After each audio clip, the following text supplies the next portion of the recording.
เป็นวัดเก่าวัดเดิมที่นี่ก็ยังไงก็ต้องขอบคุณท่านอาจารย์พระครูอภิวัฒนวิกรมตัวด้วยเหตุว่าเมื่อหันว่ากับผมเองหรือว่าสมาภาพเองเนี่ยพอจะอู้เอ่ยธรรมะคือกับบรรดาคณะสัตยาทั้งหลายได้เนาะก็พออู้ได้อยู่ก็เลยท่านเนื่องจากเดือนก่อนเนี่ยเนาะเพิ่นก็นิมนต์ไปฉันเข้าที่วัดปักตังเจริญนะเพิ่นก็เลยเอ่ยว่าท่านอาจารย์ท่านเชื้อปิกมาว่าปิกมาอยู่อำเภอดอยหล่อเฮาแล้วก็ดีละนะปกติท่านอาจารย์พระครูเพิ่นก็ออกวิทยุเป็นประจำอยู่แล้วเนาะเพิ่นก็ว่าพอดีช่วงเนี้ยวันอังคารเนี่ยก็คนที่จะก็มีซับเปลี่ยนไปพ่อง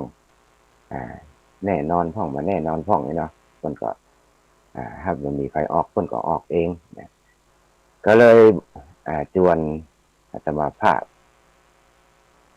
มาออกว่าอันนะก็จะเสี่ยงเป็นที่ได้กับโหเนาะตอนนี้เนาะถ้าจะได้ก็คงจะต้องจะได้ซื้อวิทยุน้อยมาเครื่องหนึ่งเนอะบ่เคยฟังเสียงตัวเก่าสักกำเตือบ่เคยฟังเสียงตัวเก่าสักกำเตือนะออกอยู่เชียงใหม่ออกขึ้น96เมกะเฮิรตซ์นี่ก็บ่เคยฟังบ่เคยได้ยินเสียงตัวเก่าไปนะรับหูรับตาไปว่านะท่านอาจารย์ตะโกนบอกว่าซื้อวิทยุน้อยฟังเสียงตัวเก่าให้พ่องนะเสียงเนี่ยโมโหนะเสียงเป็นใดรับฟังเสียงตัวเก่าตัวกลัวมันสูญนะประสาทแยกประสาทบ่ใครบ่ใครได้เนาะเดี๋ยวอาจจะฟังพอเป็นกรรมดีเสียงดีบ่ดีแกขึ้นมันก็อาจจะบ่ชัดเจนแกนี่ก็แจ้งมาได้เนาะแจ้งมาได้เสียงอยู่ทางใดฟังก็ดีรู้สึกว่าจะออกหลายคลื่นเหมือนกันนะในช่วงเจ้าเนี่ยจะได้ก็เป็นน้องใหม่เนาะน้องใหม่ในขึ้นที่มาจ่วยออกใหม่ตอนนี้แต่ว่าเนี่ยจะเป็นว่าเนาะเก่าจากไหนก็มาหัวมาใหม่แถวนี้ก็มาฝากเนื้อฝากตัวกับครูบาอาจารย์พ่อแม่ครูบาอาจารย์ตัวบางทีอาจจะผิดพลาดจะใดจะไปอาจจะน้ำนักไปหน่อยกะเนื้อมันน้อยไปหน่อยกะก็โทรมาบอกกันได้หรือว่าไลน์มาบอกกันได้เนาะแนะนำได้ว่าน่าจะสิ่งนั้นน่าจะเน้นไปทางนั้นหน่อยทางนี้หน่อยเนาะหรือว่าเรื่องราวอย่างต่างๆอยากที่จะขอประชาสัมพันธ์กับผ่านได้ผ่านท่านอาจารย์พระครูอภิวัฒนวิกรมก็ได้เนาะอันนี้ก็จะฝาก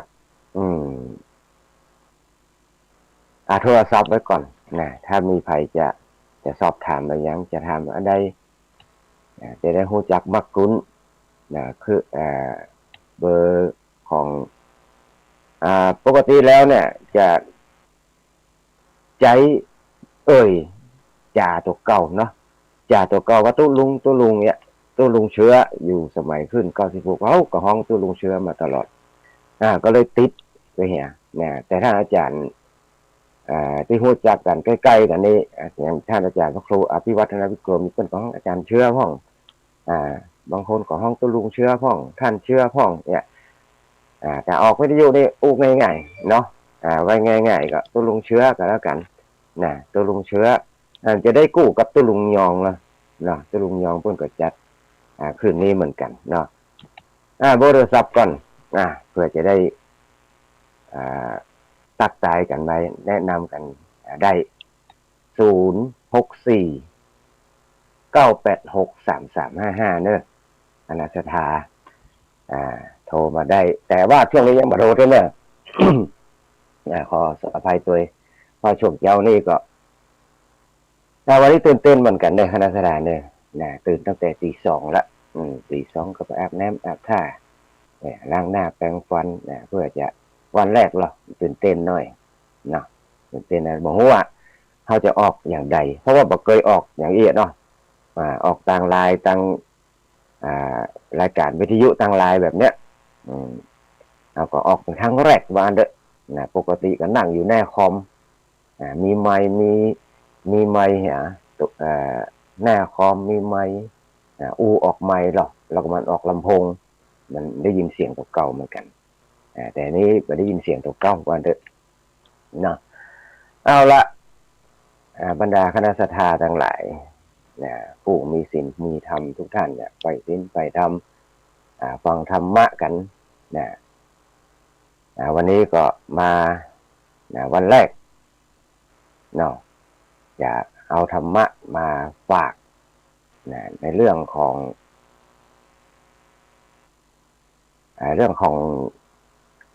กรรมเนาะกรรมคือการกระทำคนเฮาเนี่ยเชื่อในเหตุในผลละหมู่เฮาที่เป็นผู้เป็นพุทธศาสนิกชนเนาะศาสนิกชนนับถือพุทธศาสนาองค์สมเด็จพระสัมมาสัมพุทธเจ้าเชื่อเหตุเชื่อผลเชื่อเหตุเชื่อผลเชื่อกรรมเชื่อการกระทำนะเชื่อของการกระทำอย่างไว้ก็จะต้องได้รับผลกรรมอันนั้นอย่างเนี้ยเป็นต้นคนเขาว่าเชื่อเหตุเชื่อผลมีเหตุมีผลเชื่อในกรรมวันนะปกติแล้วเนี่ยโมเฮาทั้งหลายเนี่ยที่เฮาเกิดมาเนี่ยในวัฏสงสารในโลกเนี่ยในวัฏสงสารเวียนว่ายแต่เกิดเนี่ยไม่ใช่ว่าเกิดขึ้นมาลอยๆเนี่ยอยู่ๆก็เป็นขึ้นมาเลยก็ไม่ใช่มันต้องมีเหตุมีผลส่งกันมาคนห้องว่ามันเป็นชนกกรรมเนาะคนห้องว่าชนกกรรมที่เหตุที่จะทำให้เราเกิดขึ้นมาเนี่ยอุบัติเกิดขึ้นเนี่ยมีเหตุมีกรรมป่ามาเวียนว่ายแต่เกิดกันมาเนี่ยมาโหกี่ร้อยกี่หมื่นกี่แสนชาติเนี่ยคนนึกว่าคนเฮาเนี่ยเกิดมาเนี่ยในวัฏสงสารเนี่ยน้ำตาของหมู่เฮาทั้งหลายเนี่ยที่ได้เสียใจกับสิ่งที่เฮาสูญเสียไปก็ดีสูญเสียสิ่งที่เฮาฮักก็ดีพัดพากจากสิ่งที่เฮาฮักอย่างทั้งหลายไปก็ดีเนี่ยในวัฏสงสารพระพุทธเจ้าว่าโอ้น้ำทะเลยังน้อยไปอยู่ยังน้อยไปยังน้อยน้ำตาที่เฮาได้เสียใจนะที่เฮาได้เคยเสียใจในวัฏสงสารเนี่ยที่เวียนว่ายตายเกิดกันมโหกี่ร้อยกี่แสนจัดเนี่ย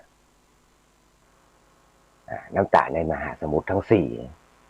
ยังน้อยเหลือยังน้อยเหลือนั้นอยู่เนี่ยฉะนั้น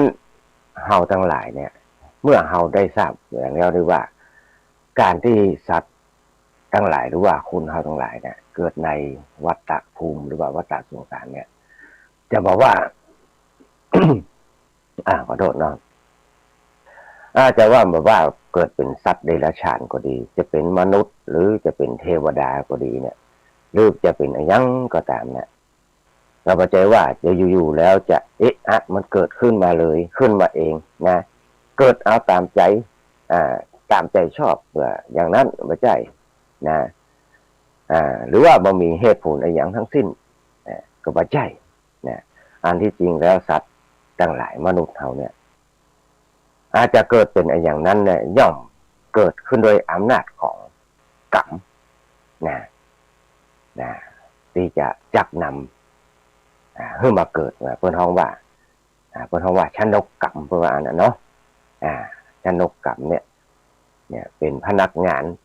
เป็นสิ่งที่ตกแต่งสิ่งที่ตกแต่งที่เฮาจักนำให้เฮามาเกิดจะเป็นอย่างพ่องเนี่ยชนกกรรมเนี่ยทำให้เกิดในนำไปเกิดนำหน้าที่นำไปประเกิดแลเป็นคนห้องว่า นำไปปฏิสนธิเนาะนำไปเกิดหรือเป็นอันเนี้ยมีหน้าที่กรรมอย่างอื่นเนี่ยบ่มีหน้าที่จะนำปลาเอาปลาไม่ได้เลยเพราะกรรมเขานี่นะตัวชนกกรรมนี่นะเนาะมันจะปลาเขามาเกิดในเป็นจะเป็นอันเนี้ยเป็นหน้าที่เนี่ยเปรียบเสมือนเพิ่นว่าเปรียบเสมือน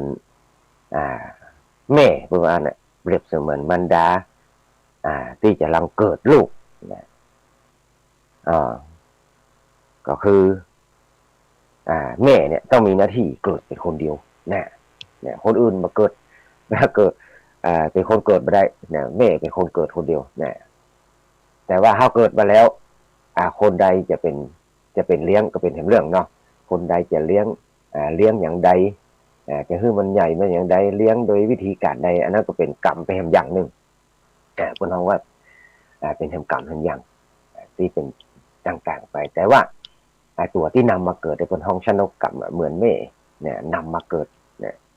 นำมาเกิดมานำหมู่เฮามาเกิดเนี่ยสัตว์ทั้งหลายเนี่ยบอกว่าเป็นอย่างนี้แต่ตัวชนกกรรมนี่แปลว่ามันคล้ายๆแม่เนาะมีหน้าที่เกิดเนี่ยคุณว่าอีหรอเนี่ยอันนี้ธรรมภาพก็ได้นำมาอ่านเนาะนำเอาตำราของพระเดชพระคุณเรื่องของอย่างไงกรรมธิปณีเนาะของพระพรหมโมลีเนี่ยรู้สึกว่าวัดยานนาวาก่อนเนาะวัดยานนาวาว่าพระพรหมโมลีเพิ่นได้รจนาไว้ว่านะพระพรหมโมลีปริยธรรม9ประโยคเนี่ยเพิ่นว่าอันว่าตัวชนกกรรมนี่เปรียบเสมือนแม่มีหน้าที่เกิดว่านะมีหน้าที่นำเขามาเกิดเนี่ยแล้วก็กรรมเฮาเนี่ยมันก็มีอยู่2ฝ่ายเหมือนกันนำมาเกิดเนี่ยนำมาเกิดนำมาปฏิสนธิเนี่ยตัวบันดาลเมื่อมันเกิดเนี่ยตัวชนกกรรมเนี่ยก็มีอยู่2ฝ่ายตัวอันฝ่ายอันที่1คือฝ่ายอกุศลเนี่ย2ฝ่ายอกุศลคือกรรมฝ่ายที่เป็นอกุศลกรรมอันที่2คือกรรมที่เป็นฝ่ายกุศลเนาะเป็นคืออกุศลกับกุศลกับอกุศลนั่นแหละเนาะกุศลกรรมคืออกุศลกรรมนี่แหละ2ฝ่ายที่กินนักนำมากรรมที่เป็นฝ่ายอกุศลนี้มีเมื่อทำหน้าที่จักนำเราเกิดในปฏิหรือว่าปฏิสนธิในย่อมจะทำผลักดันให้สัตว์ทั้งหลายที่เกิดในไปเกิดในทุกขติถ้ามันฝ่ายกรรมที่เป็นอกุศลเนี่ยมันแหงมันจักไปเนี่ยมันก็จะไปฝ่ายไปเกิดในพุทธทุกขติภูมิทุกขติภูมินี่มีอย่างพ้องทุกขติภูมิที่มันคือไปเกิดในสิ่งที่ภูมิที่มันต่ำที่มันชั่วมันช้าทุกขติภูมินี่ก็เขาเรียกว่ามันเป็นฝ่ายอบายภูมิอย่างคนท้องว่าแห่งอย่างคนท้องว่าอบายภูมิทั้ง4นี่แหละเนาะคือนรกนรกอันนี้นรก1เปรตวิสัย2แล้วก็อสุรกายแล้วก็สัตว์เดรัจฉานอันนี้4อย่างเกิดเนี่ยอบายภูมิทั้ง4นี่แหละเนาะกระจักนำฝ่ายอกุศลเนี่ยกระจักนำเพื่อไปเกิดในภูมิเหล่านี้เนี่ยภูมิใดภูมิหนึ่งว่าตามสมควรแก่กรรมของสัตว์ทั้งหลายที่ได้กระทำไว้ในกรณีที่เป็นฝ่ายกุศลกระทำหน้าที่จักนำสัตว์ทั้งหลายคือไปเกิดที่อย่างที่อาตมาได้ไปเนาะถ้าไปเป็นฝ่ายกุศลก็จะทำให้ไปเกิดเป็นมีเป็นมนุษย์1เนาะสวรรค์6อย่างเงี้ยเป็นต้น จันเทวดาจันพรหมก็ดี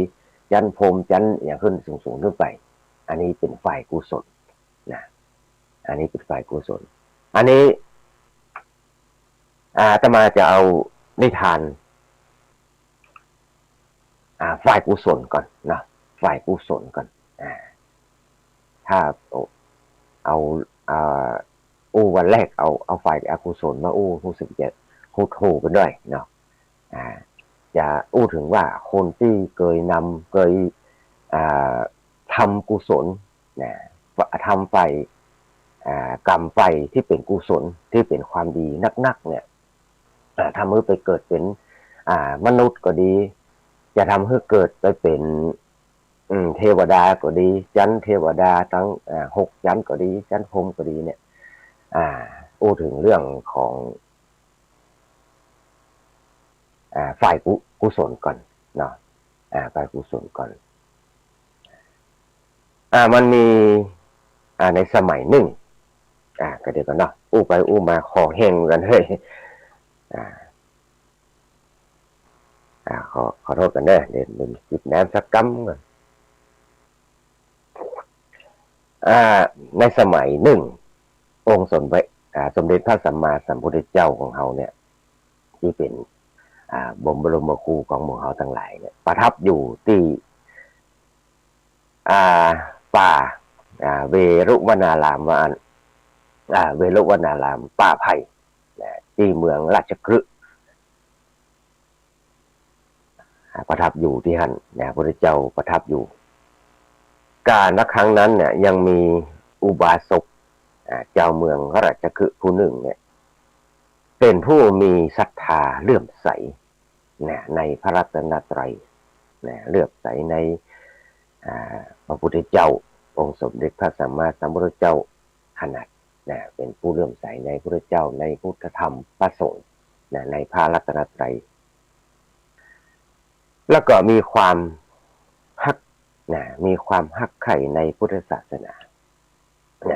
ทนุบำรุงได้ทนุบำรุงพระภิกษุสงฆ์องค์ข้าเจ้าอุตสาหะมีความอุตสาหะประกอบคุณงามความดีเคารพในโอวาทในคำสอนขององค์สมเด็จพระสัมมาสัมพุทธเจ้าของเราทั้งหลายเนี่ยแล้วก็รักษาศีล 5รักษาศีล 5นี่ฮือเป็นคล้ายๆว่าฮือดังพ้อยแล้วเป็นนิจการฮือบริสุทธิ์อยู่ตลอดเวลาครั้นเมื่อถึงวันอุโบสถศีลเนี่ยก็ตั้งใจสมาทานเอาอุโบสถศีล8พอแต่ตามปกติคนเฮาเนี่ยวันธรรมดาก็ถือศีล 5เนาะถือศีล 5กันพอถึงวันอุโบสถศีลเนี่ยหรือว่าวันพระอย่างวันนี้วันโกนเนาะพวกวันพระพอถึงวันพระก็ถือเอาอุโบสถศีลอุโบสถศีลอุโบสถศีลนี้ก็เพิ่มมาแหมหน่อยบางคนบางท่านก็เพิ่มปกติมี5ข้อเนาะเพิ่มไปแหม3ข้อไปเลยนะอุบาสกท่านนี้ก็เหมือนกันเมื่อถึงวันอุโบสถอุโบสถะเดือนก็เอาศีล 8เนี่ยเป็นกิจวัตรประจำวันในที่วันอุโบสถเนี่ยวันศีลก็คือในวันพระเนี่ยก็คือถวายอาหารบิณฑบาตแก่พระภิกษุสงฆ์องค์ข้าเจ้าทั้งหลายโดยสมควรว่าสมควรแก่กูตนกูองค์เนี่ยทุกรูปเลยว่าอันแล้วก็เมื่อถวายเสร็จแล้วตัวเก่าถึงจะทานถึงจะกินเนาะอุบาสกคนนี้เนี่ยพอถึงเนี้ยเมื่อกินข้าวกินเหล้าข้าวเรียบร้อยเสร็จเรียบร้อยแล้วก็จัดแจงแต่งตัวโดยนุ่งผ้าขาวนุ่งผ้าขาวบริสุทธิ์ห่มผ้าเอาผ้าคนเขาว่าผ้าอย่างผ้าเฉวียงบ่าเนี่ยผ้าปัดบ่าอย่างเขาเลยเนาะบ้านเขาก็ใจกันถึงกันแล้วก็เดินออกบ้านไปก็เอาไปมันจะไปบ่ได้อุบ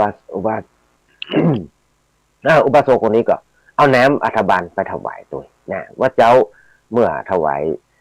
อาหารทุกเจ้าและใส่บาตรทุกเจ้าเรียบร้อยแล้วนะก็ถือเอาคนท้องว่าสมัยก่อนนะคนท้องว่าเอาน้ำอัฐบาลเนาะน้ำอัฐบาลคือน้ำผลไม้นี่แหละนะผลไม้8 อย่างนะคนท้องว่าน้ำอัฐบาลนะคนเอาคั้นโดยกรอง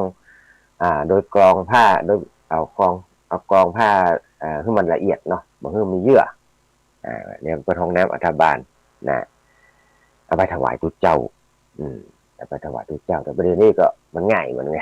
เดี๋ยวน้ำอัฐบาลประเด็นมันเป็นน้ำเป็นกล่องก็มีอย่างวันนี้ในสมัยเนาะบ้านเฮาเนี่ยนะเป็นน้ำถวายพระเจ้านี่แหละคนห้องว่าน้ำปานะเนาะเนี่ยบ้านเฮาในห้องประเด็นน้ำปานะเนี่ยสมัยก่อนว่าห้องน้ำอัฐบาลก็เข้าไปสู่วิหารเวรุวันวิหารเนี่ยมหาวิหารแล้วก็จัดการถวายน้ำอัฐบาลแก่ภิกษุสามเณรทั้งหลายนะแล้วก็เสร็จเรียบร้อยถวายเรียบร้อยก็เข้าไปสู่สำนักขององค์สมเด็จพระสัมมาสัมพุทธเจ้าก็ไปจุดเทียม ปูชาพระพุทธเจ้าเพื่อจะรอฝังพระพุทธเจ้าได้เตศจะรอพระพุทธเจ้าเพื่อจะได้สดับฟังพระธรรมเทศนาว่าเอาเสียงระฆังเลยดังคงจะเข้าไปพ้องเนาะก็เป็นอย่างสัญญาณระฆังดังแล้วเพื่อจะบอกให้ทุกเจ้าพระเน้นไปทางวัดทางวากันวันนี้ก็คงว่าได้ไปนะสมภาพไม่ได้ไปออกวิทยุก็เพื่อจะรอฟังธรรมอุบาสกองค์เนี้ยคนเนี้ยฟังพระธรรมพระเทศนาของพระพุทธเจ้าอุบาสกนี้เป็นผู้มีศรัทธาตั้งใจประกอบการกุศลเนี่ยเป็นทนุบำรุงเป็นเสบียงเพื่อแก่คนทั้งหลายคืออายุบ่ได้ก็ไม่ใช่ว่าอยู่จังบ้านอุบาสกคนนี้ก็ไม่ใช่ทำอันนี้อย่างก็ช่วยเหลือทำหน้าที่ช่วยเหลือคนอื่นไปโดยคนช่วยเหลือผู้ทุกข์ยากทั้งหลายตัวเนี่ยไม่ใช่ว่ามาก็ทำบุญก็วัดมาก็วัดฟังเทศน์ฟังธรรมอย่างเดียวสาธารณประโยชน์ทั้งหลายเนี่ยอุบาสกคนเนี้ยมันก็ทำเหมือนกันเป็นเปิ้นฮ้องว่าทำหน้าที่ประกอบการกุศล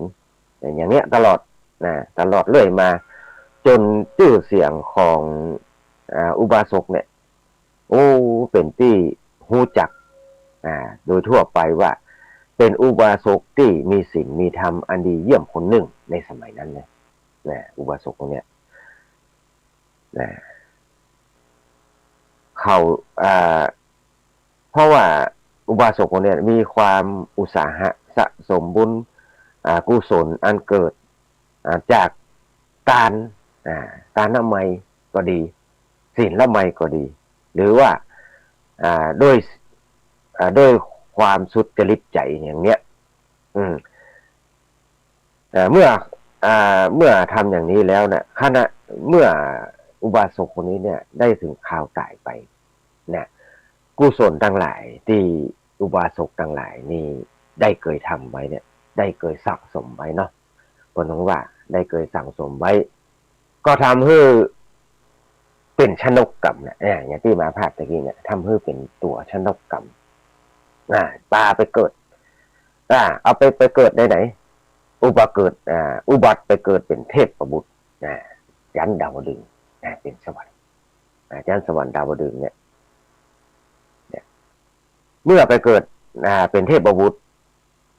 ที่จันทดาวดึงเสร็จแล้วเนี่ยเกิดมีอย่างคนท้องว่าจางเนาะคนท้องว่าจางทิพย์จางเผือกจางเผือกจางทิพย์คนท้องว่าเกิดหัตถีกุลชรจางเผือกหามนทินไปได้เลยเท้าบริสุทธิ์เป็นจางทิพย์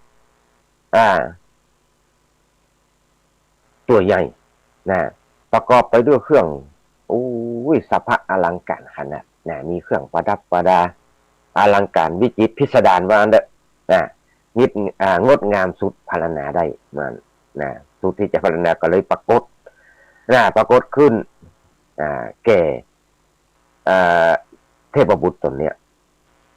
เทพบุตรตนเนี้ยก็ด้วยอนุภาพของด้วยบุญด้วยกุศลของเทพบุตรเนี่ยคืออดีตอุบาสกคนเนี้ยผู้มีศีลมีธรรมเนี่ยเมื่อเทพบุตรผู้มีปุญญาธิการมีความประสงค์จะไปทางใดก็ได้เนี่ยจะไปปูจาจะไปทางใดจะไปปูจาพระ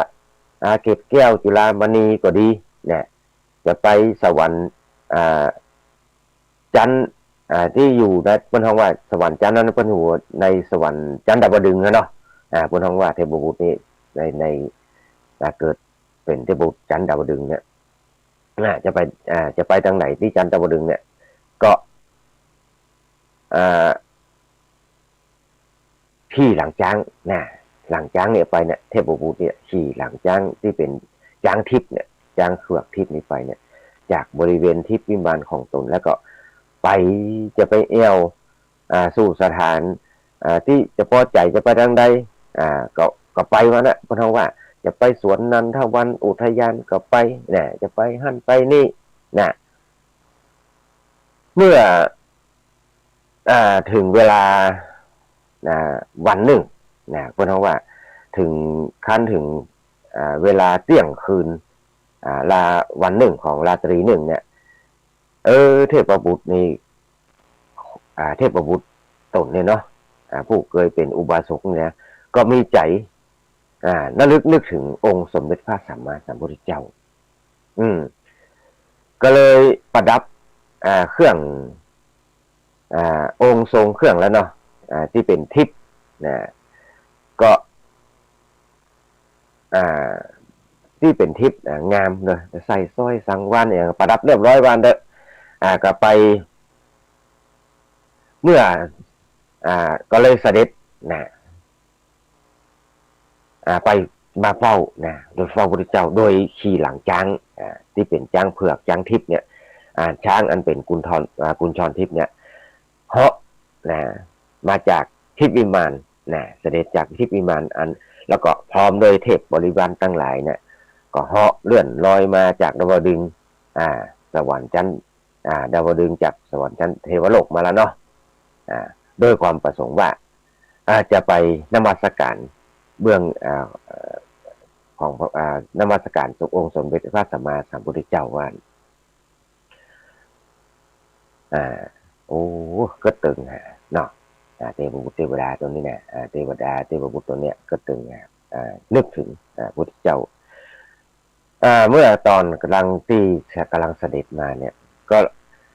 ก็ไปเจอมีพระอรหันต์เจ้าตัวหนึ่งชื่อว่าวังคีสะว่าอัน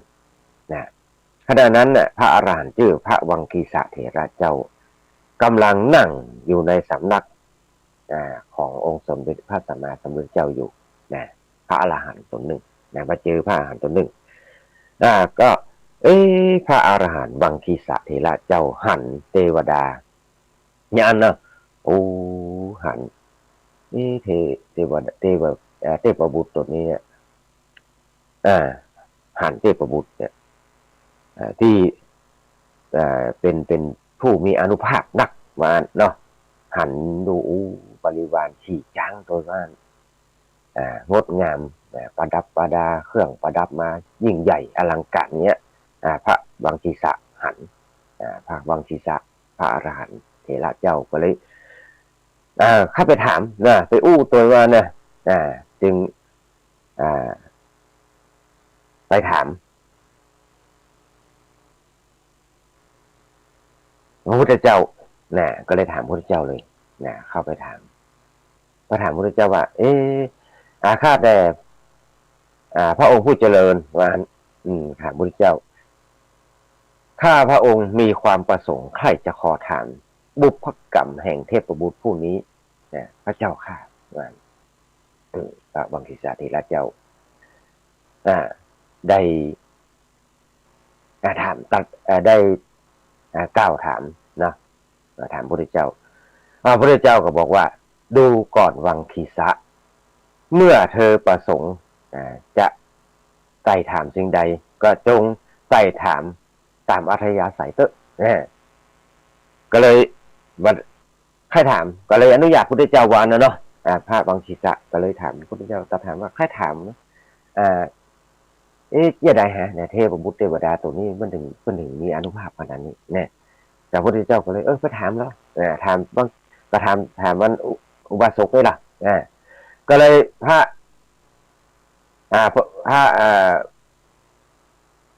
พระอรหันต์เนี่ยพระอรหันต์ชื่อวังคีสะเนี่ยพระเถระเนี่ยก็เลยถามว่าท่านเทพบุตรท่านได้ขี่คอจ้างเนาะคนว่าจ้างอายาลากุลชรใหญ่โตมหึมาใหญ่ร่างกายประดับประดาด้วยเครื่องทองมีประดับไปด้วยไข่แก้วกุลชรขาวเพือกบริสุทธิ์ลาคีบ่ได้เนี่ยแวดล้อมไปด้วยบริวารมาจากเทวโลกโดยอนุภาพด้วยอนุภาพขนาดเป็นอันมากทั้งทิศน้อยทิศใหญ่ทั้งหลายมีแสงสว่างรุ่งเรืองรัศมีงดงามมีรัศมีดุจดาวประกายพฤกษ์วานน่ะที่ประสมบัติเนี่ยท่านทั้งหลายที่น่าชมที่น่าชมที่น่าชอบใจอย่างเงี้ยอาตมาใครหูทิพสมบัติเนี่ยเกิดขึ้นแก่ท่านได้อย่างไรเนี่ยวังศีสะเถระเจ้าถามเทพบุตรอย่างนั้นแต่เทพบุตรอดีตอุบาสกเนี่ยก็ปนมมือนมัสการพระวังคีสะเถระเจ้าว่าก็เลยตอบไปว่าข้าแด่พระคุณเจ้าผู้เจริญนะเมื่อโยมเป็นมนุษย์เป็นคนอยู่นั้นเนี่ยโยมก็เป็นอุบาสกเป็นสาวกขององค์สมเด็จพระสัมมาสัมพุทธเจ้านี่ละมีบ้านมีเคหสถานอยู่ในเมืองราชคฤห์นี่กะอยู่นี่เองละมันว่าอีเนาะมันว่าอีละเมืองราชคฤห์นี่เองนับแต่ที่เมื่อโยมได้ฟังพระธรรมเทศนาของพุทธเจ้าแล้วแหละก็เลยปฏิญาณตนเป็นอุบาสกแล้วก็เว้นจากบาปทั้งหลายเว้นจากบาปทั้งหลายนี่ยังบาปนี่ก็คืออย่างหนึ่งเว้นจากการฆ่าสัตว์หนึ่งบ่ได้ล่ะหนึ่งเว้นจากการฆ่าสัตว์สองเว้นจากการลักทรัพย์สามเว้นจากมิจฉาจารอันที่สามเว้นจากอย่างเว้นจากการเจรจามุสาวาทว่าอันที่ห้าเว้นจากอย่างเว้นจากการมาดื่มเหล้ามาดื่มสุราเมลัยแต่นอกจากนี้โยมก็ยังมีจิตใจเลื่อมใสได้ถวายข้าวถวายน้ำที่เป็นตามถวายข้าวใส่บาตรเป็นตามโดยเคารพเมื่อถึงวาระอุโบสถศีลเนี่ยโยมก็อุตส่าห์ก็เลยยังโยมก็อุตส่าห์สมาทานอุโบสถศีล8 แถมเมื่อถึงวันอุโบสถศีลแล้วก็มาถือศีล8 แถมวันเนาะเนี่ยเราถือศีล8 แถมสมาทานศีล8 แถมก็ทุกวันเนี่ยเป็นประจำว่าเมื่อโยมแตกกายทำลายขันธ์หรือว่าตายจากโลกมนุษย์นี้แล้วก็เลยไปเกิดเป็นเทพบุตรมาเลยเกิดเป็นเทพบุตรยันดาวดึงส์ปุ๊บแดนสุขาวดีมีทิพยสมบัติอย่างที่พระคุณเจ้าหันนี่แหละเจ้าค่ะเนี่ยเทพบุตรตอบกันพระวังคีสะเถระเจ้าอย่างนั้นโอ้เมื่อเทพบุตรตอบถึงเนาะตอบถึงอันบุพกรรมของตกเก่าคือพระวังคีสะเถระเจ้าดังนี้แล้วก็ถวายนมัสการลาองค์สมเด็จพระสัมมาสัมพุทธเจ้าไป แล้วก็ลาพระวังศีสะเถระตัวนะก็เลยป้าเมื่อเฝ้าเข้าพระพุทธเจ้าแล้วก็เมื่อเข้าเฝ้าพระพุทธเจ้าแล้วก็ปิกวิมานนะสวรรค์ชั้นดาวดึงส์เทวโลกวานเมื่อยังเอี้ยท่านทั้งหลายอุบาสกอุบาสิกาทั้งหลายเมื่อได้ยินได้ฟังอย่างที่ตุลุงได้หรือว่าอาตมาภาพได้เล่าให้ฟังว่าอุบาสกผู้มีศีลธรรมเนี่ยทำอย่างนี้เนี่ยเว้นจาก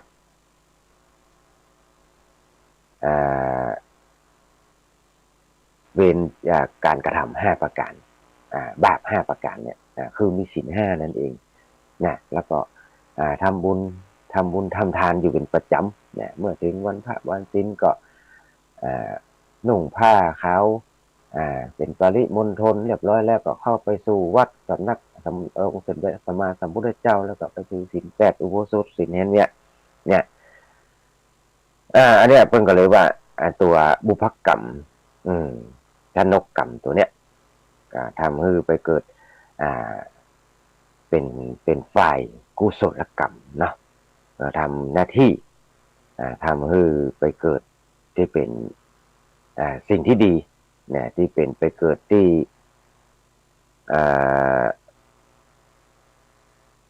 ่เป็นสุคติสวรรค์อย่างเนี้ยเนี่ยแต่ส่วนถ้าเราทำกรรมบดีล่ะก็จะเพิ่มไปเกิดพุทธนรกภูมิพุทธเนาะนรกภูมิพุทธอันนี้เช่นเดียวกันเช่นเดียวกันคณะสถานเอาจำเพื่อไปเกิดเนี่ยคุณในโลกคุณนะเนาะอันนี้ถ้าจะอู้ถึงเนี่ยอันนี้พออู้ถึงเรื่องอุโบสถผู้มีศีลมีธรรมเรียบร้อยแล้วก็จะมาอู้ถึงคนที่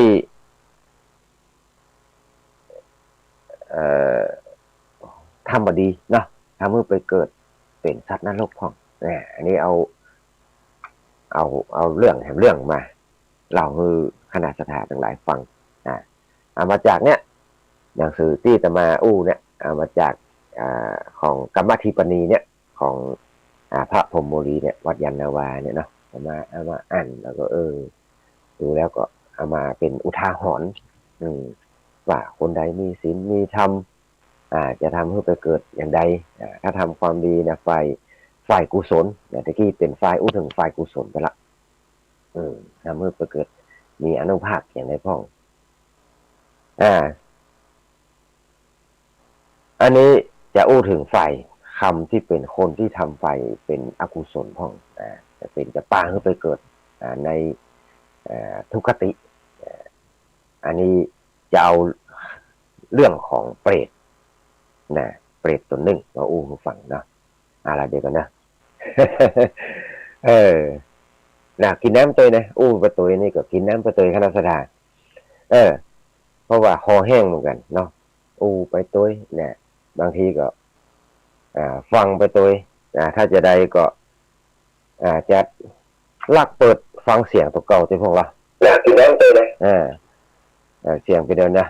อย่าฮะฟังเสียงตัวเก่าเป็นยังไง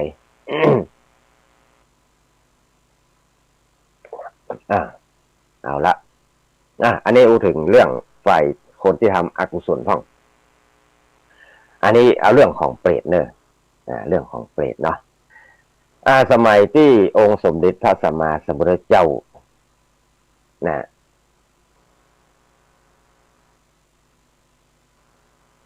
เพื่อนว่าเป็นพระกัสสปะเนาะสมัยพระกัสสปะอันนี้ถึงอดีตการสมัยพระกัสสปะสัมมาสัมพุทธเจ้าพระพุทธเจ้าชื่อว่ากัสสปะในสมัยหนึ่งก็ยังมีสมัยนั้นเนี่ยเพิ่นรู้ว่าพระกัสสปะสัมมาสัมพุทธเจ้าได้ประกาศสัจธรรมเผยแพร่บวรพุทธศาสนาในโลกในโลกนึงนะโลกนั้นนะสมัยนั้นอีกเนาะไม่ใช่สมัยนี้นะ พร้อมด้วยสาวกทั้งหลายพระอรหันต์ขีณาสพทั้งหลายถึง20,000 องค์ได้เสด็จมาถึงนครหนึ่งชื่อว่ามีปรากฏนครชื่อว่านครพาราณสีว่าอันนะคันสมเด็จพระสัมมาสัมพุทธเจ้าพร้อมได้ประสงค์สาวกทั้งหลายเนี่ยมาถึงแล้วเนี่ยก็คนทั้งหลายก็ปากันตื่นเต้นยินดีมีความเลื่อมใสเป็นอันมาก ก็เลยปาจวนกันจักจวนกันบริจาคทรัพย์เนาะบริจาคทรัพย์ถวายเป็นอาคันตุกะทานพ่องเพราะว่าพระพุทธเจ้าเสด็จมาเป็นอาคันตุกะเมืองพาราณสีเนาะก็เลยจวนกันช่วยกันคน2 คน3 คนเนี่ยร่วมกันสามัคคีกันเนาะมาถวายจัดอาหารถวายข้าวบิณฑบาตแก่ภิกษุสงฆ์ซึ่งมีองค์พระสัมมาสัมพุทธเจ้าเป็นประธานนับเวลาหลายวันครั้งนั้นเนี่ยยังมียังมีลูกชายของเศรษฐี4 คนซึ่งพ่อแม่ของเขานั้นก็มีทรัพย์นักขนาดมีลูกชายของเศรษฐี4 คนมีลูกชายเศรษฐี4 คนมันจะเป็นพี่น้องกันมีเป็นลูกของเศรษฐีเนาะ4 คนนั่นว่ามันจะว่ามันจะเป็นพี่น้องกันเนาะอันนี้ถึงว่าก็จะเข้างงกันมีลูกของเศรษฐีเนาะ4 คนพ่อแม่ของเขาเนี่ยมอบทรัพย์มากมายเนี่ยคนนะถึง40 โกฏเรามอบหมายคือ4 คน40 โกฏ40 โกฏนี่ให้จะ40 ล้านเนาะ40 ล้านกับโกฏสมัยก่อนเพราะว่าเขาจะเนี่ย100 พัน หมื่น แสนโกฏกันเนาะล้านโกฏเนาะประมาณนี้เนี่ยลูกชายเศรษฐี4 คนเนี่ยก็เป็นกำลังเป็นคนหนุ่มเนาะซึ่งเป็นสหายกันเป็นเพื่อนกันว่าเด้อลูกชายเศรษฐีถึง4นี่นะเป็นเพื่อนกันก็เป็นสหายรักกันเมื่อหันคนต่างหลายได้บริจาคทานถวายอาหารเลี้ยงพระสงฆ์เป็นกันใหญ่อย่างนั้นเนี่ยลูกลูกชายเศรษฐีทั้ง4นี่นะมันหันเพื่อนทำบุญนะแทนที่จะเกิดความเลื่อมใสแทนที่จะเกิดความเลื่อมใสช่วยกันทำบุญช่วยเพื่อนทำช่วยเพื่อนกลับมีใจดูหมิ่นดูแค้นดูเบาแบบว่าโดยคิดไปว่าคนทั้งหลายนี่เนี่ยยังเป็นคนเง่าแต่ว่ายังเป็นคนคนโง่คนเขาเบาปัญญาว่าบ้าศรัทธาอย่างนั้นน้ำเหลือว่าหรอไอ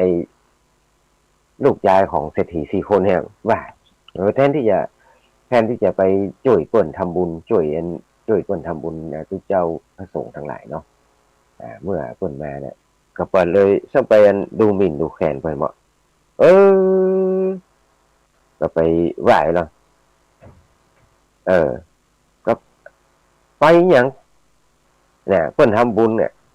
ไปอย่างเปิ้นจวนไปกับบอกไปวะไปอย่างนี่วะทำแล้วก็มันมีประโยชน์อย่างว่าว่าหรอไปอย่างนี่ล่ะไปเอาปิกเข้าไปกันดีกว่าไปอย่างทำอย่างเนี่ยเอาบ่ทำจะไปไหว้อีเนาะทำบุญทำอย่างทำแล้วมาหาประโยชน์อย่างหรอมีแต่สิ้นเปลืองทรัพย์ไปได้สิ้นเปลืองทรัพย์สมบัติไปเปล่าๆการปฏิจจาพระเจ้าการรักษาศีลก็เหมือนกัน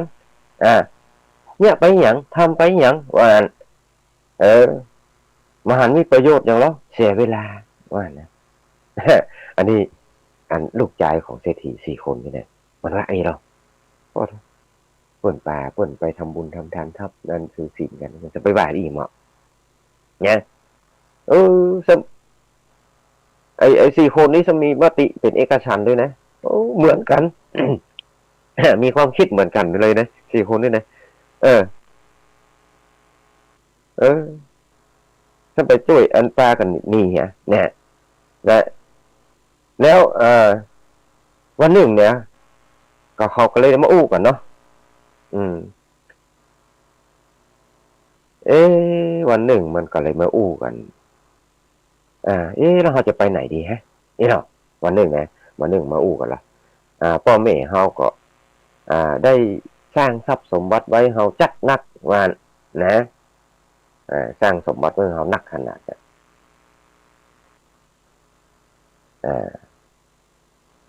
เขาจะไปทางใดดีว่านะ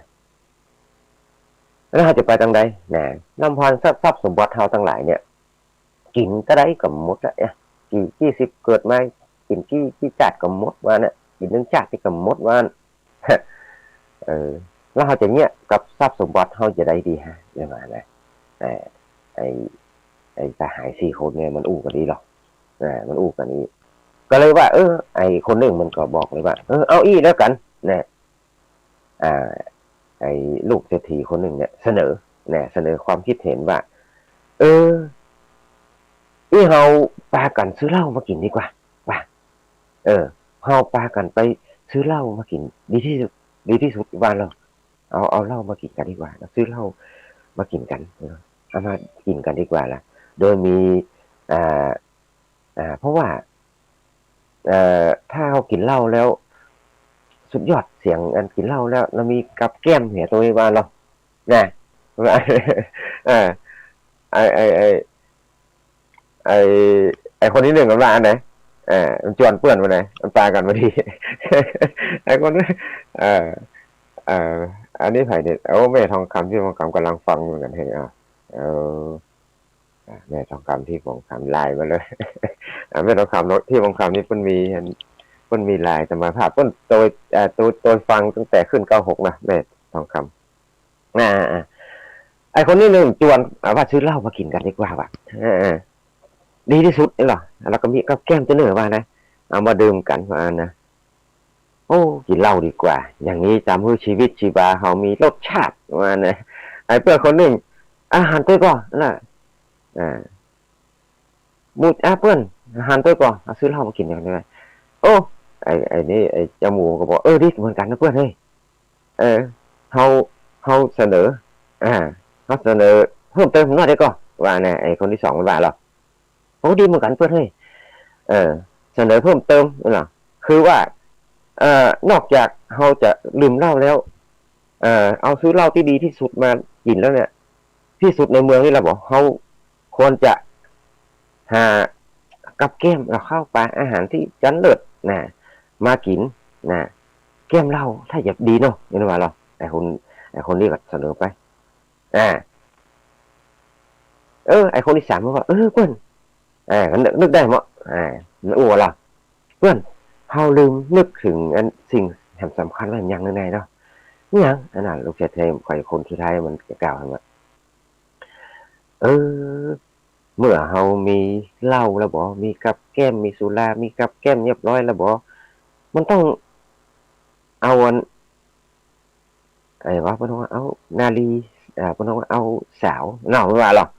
เอานาลีงามๆมาเต้นมาทำมาเสิร์ฟให้ดีก็หายนะไอ้คนที่สี่ผมว่าไอ้สี่คนนี่จวนกันไปคุณเนาะอย่างมีเหล้าแล้วบ่มีเหล้ามียาอย่างมีแล้วบอกกลับมาต้องมีแบบสาวเสิร์ฟตัวไหนเนาะมีสาวเสิร์ฟไอ้คนที่สี่กับจวนเหมือนว่าเนี่ยจวนกันว่าเนี่ยอันนี้กระจวนกันเพราะว่าสแตงมันนั่นแล้วเอางามๆว่านะ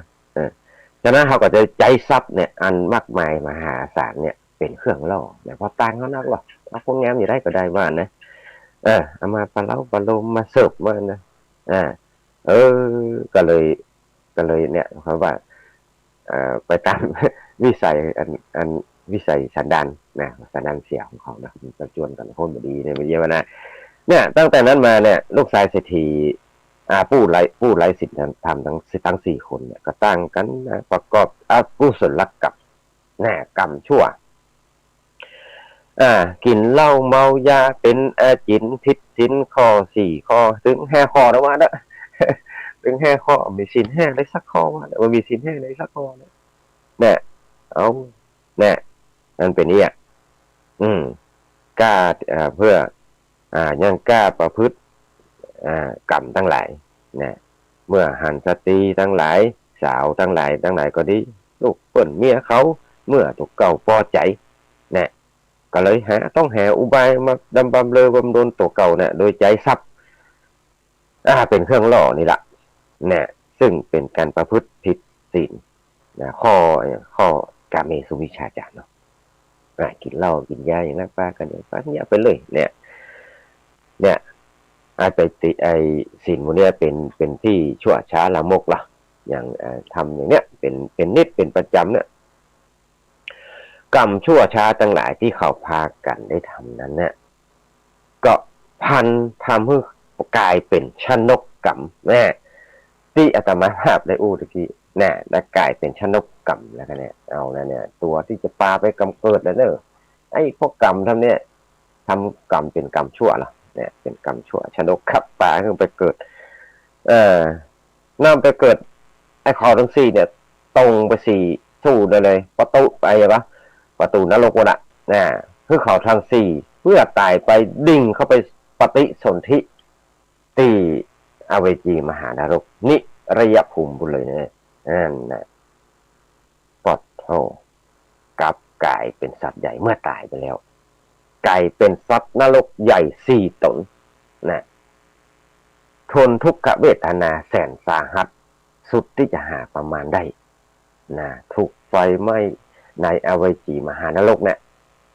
อันร้อนแรงเพราะว่านะเผาไหม้ร่างกายตนอยู่ตลอดเวลามาว่างเว้นนะแม้แต่วินาทีเดียวสัตว์นรกทั้ง4เนี่ยแล้วทั้ง4นั่นน่ะก็ได้เสวยทุกขเวทนาทุกโทษอยู่ในทุกไฟนรกอเวจีมหานรกได้รับความเจ็บแสบปวดร้อนนาน1 พุทธันดร1 พุทธตรกับเป็นว่านะร้อนอยู่นานเวลาพุทธันดร1แล้วก็สิ้นกรรมเมื่อสิ้นกรรมก็จุติจากอเวจีมหานรกนั้นอ่านเป็นว่าเสร็จกรรมที่ชั่วที่ถูกเก่าทำนั้นน่ะยังไม่หมดเด้อขนาดตกนรกในมหาเวจีได้พุทธันดร1นะเหมือนขนาดนั้นก็ไปเกิดในสัตว์นรกแหมที่โลหะกุมพีนรกแหมแหมประมาณสัตว์โลหะกุมพีนรกเนี่ยใหญ่ประมาณ60 โยชน์ดูอันนะต้องเวียนว่ายคือไฟนี่เผาในโลหะกุมพีนี่นะเผาอยู่ตลอดเวลาเนี่ย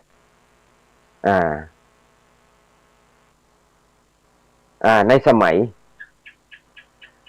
ในเปิ้นเขาว่าอย่างไรในโลหะกุมพีเนาะเปิ้นว่ามีต้อหม้อตองแดงเปิ้นว่าอันไหนมีหม้อตองแดง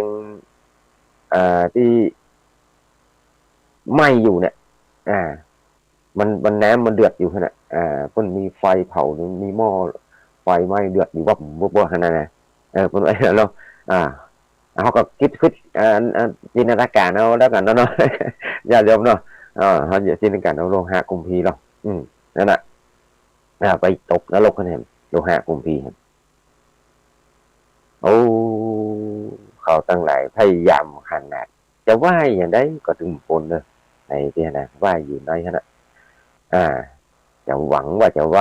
หวอันคือพ้นจากหม้อนรกโลหะกุมพีคือใดนะแต่ความหวังของเขาทั้งหลายเนี่ยล่มละลาย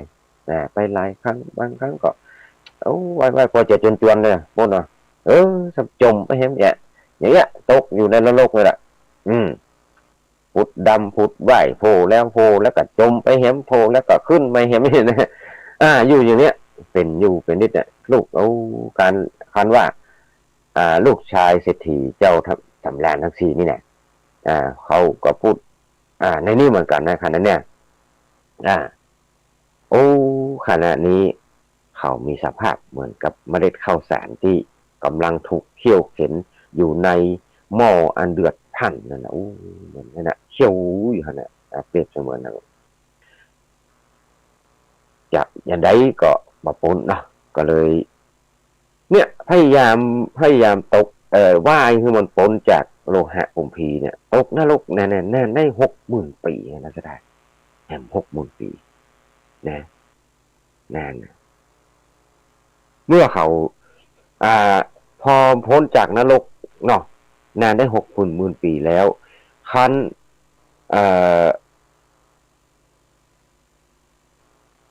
พองกศีรษะขึ้นมานะสังเพิ่นบอกว่า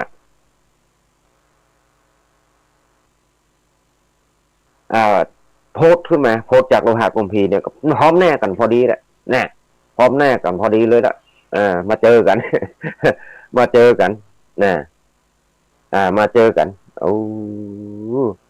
จับนรก4 ตนมาเจอกันนะโอ้พอมาเจอกันก็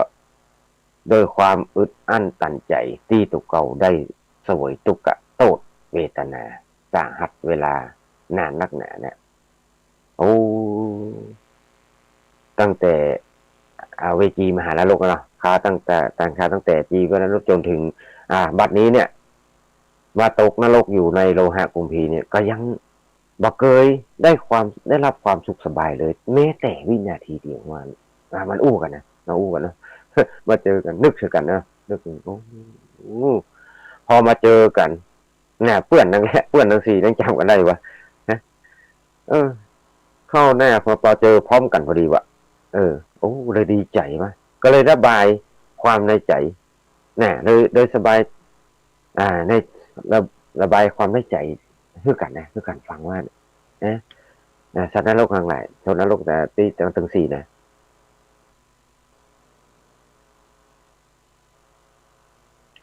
เพราะว่าก็เลยระบายความในใจความทุกข์ที่จะอู้กันเนี่ยเนาะก็เลยบอกโอ้แน่อนาถเป็นนักหนา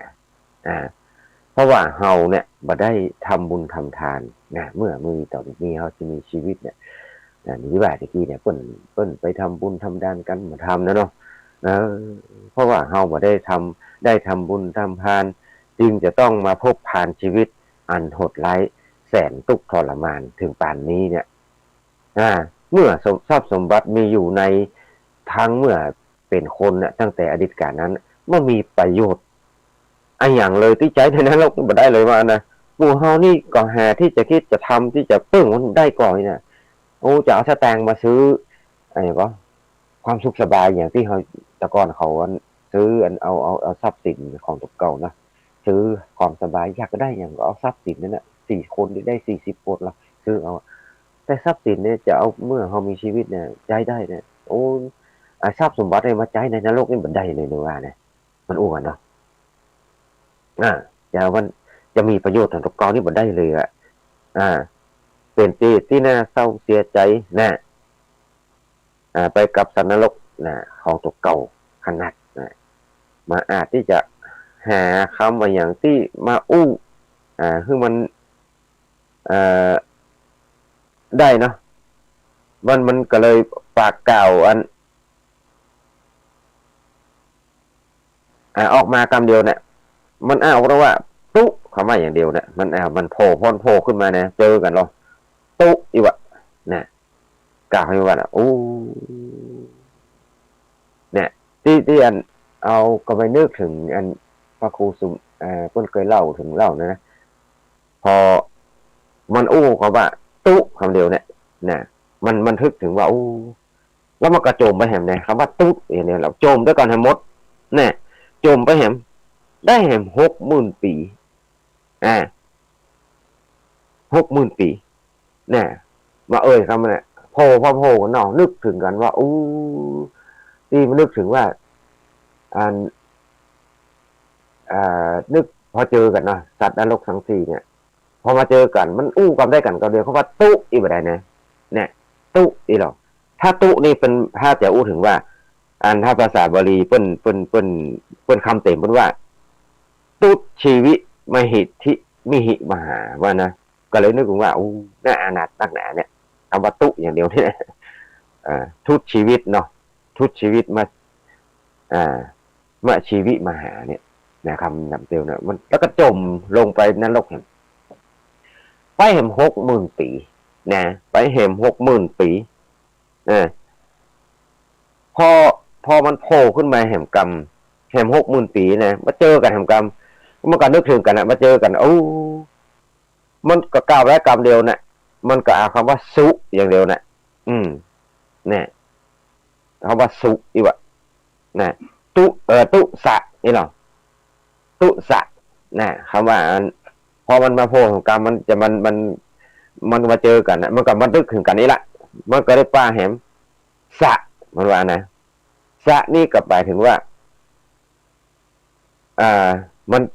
จะตักตายไก่นะมันถ้าอู้เป็นภาษาเมืองเขาเนาะเอามาต้องอู้เป็นภาษาบาลีละมันก็ว่าโอ้เปื่อนเอ๋ยเมื่อตั้งแต่เฮาพุทธดำพุทธไว้อยู่ในสมัยนรกนั้นในหม้อนรกเนี่ยอู้ทรมานถึง60,000 ปีแล้วเนี่ย เมื่อใด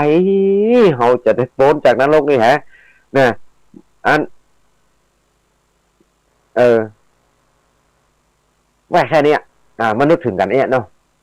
มาเจอกันนะมันก็จมไปเห็นเนี่ยจมไปเห็นละเอาละเนี่ยพุทธ60,000 ปี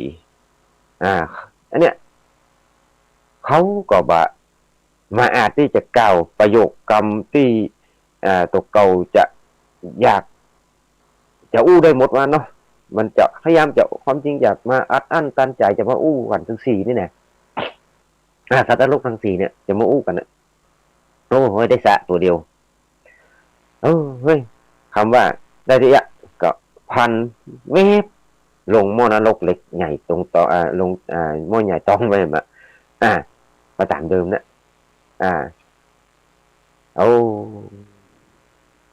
ได้เสวยทุกขเวทนาในนรกให้มันเนอะ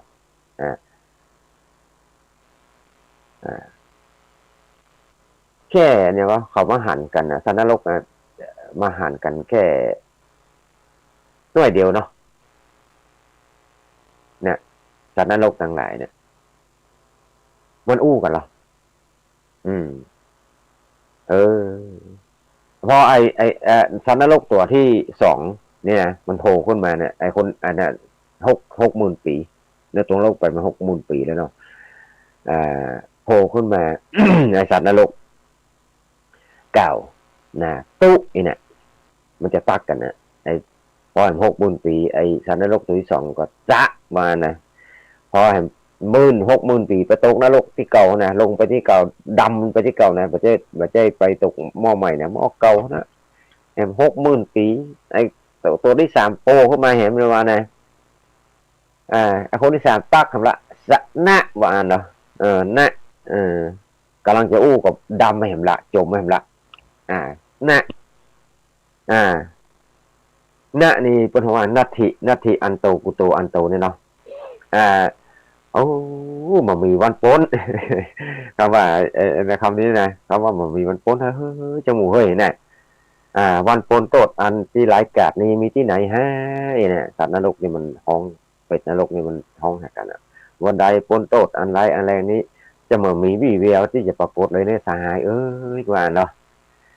บาปกรรมในอันนี้มันขึ้นในใจนะบาปกรรมชั่วที่เฮาได้ทั้งที่เฮาและเปื่อนทั้ง3ทั้ง4เฮาเนี่ยทำในการก่อนเนี่ยย้อนมาทำให้สะสมแล้วเด้อไงล่ะเนี่ยสะสมแล้วนะเขาก็จะมาสามารถที่จะกล่าวอย่างใดก็ลงไปแหมละเนี่ยนะเพียงไอสัตว์นรกตัวแรกกล่าวกรรมเดียวตุเนี่ยแต่คนที่2ซักแล้วก็จมไปแหมแต่ตัวที่3โผล่ขึ้นมาเนี่ยแต่คำมันอู้ได้หมดนะจมไปเห็นไหมมันจะตักกันนะแต่ในใจที่อาตมาอู้เขาเนี่ย มันพัฒนาหากันนี่แหละ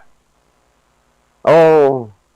ไอตัวที่4โผล่แห่ง60,000 ปีแห่ง60,000 ปีไอตัวที่4นี่โผล่ขึ้นมาละมันก็เพราะว่าอู้ได้กำเดียวโสว่านะ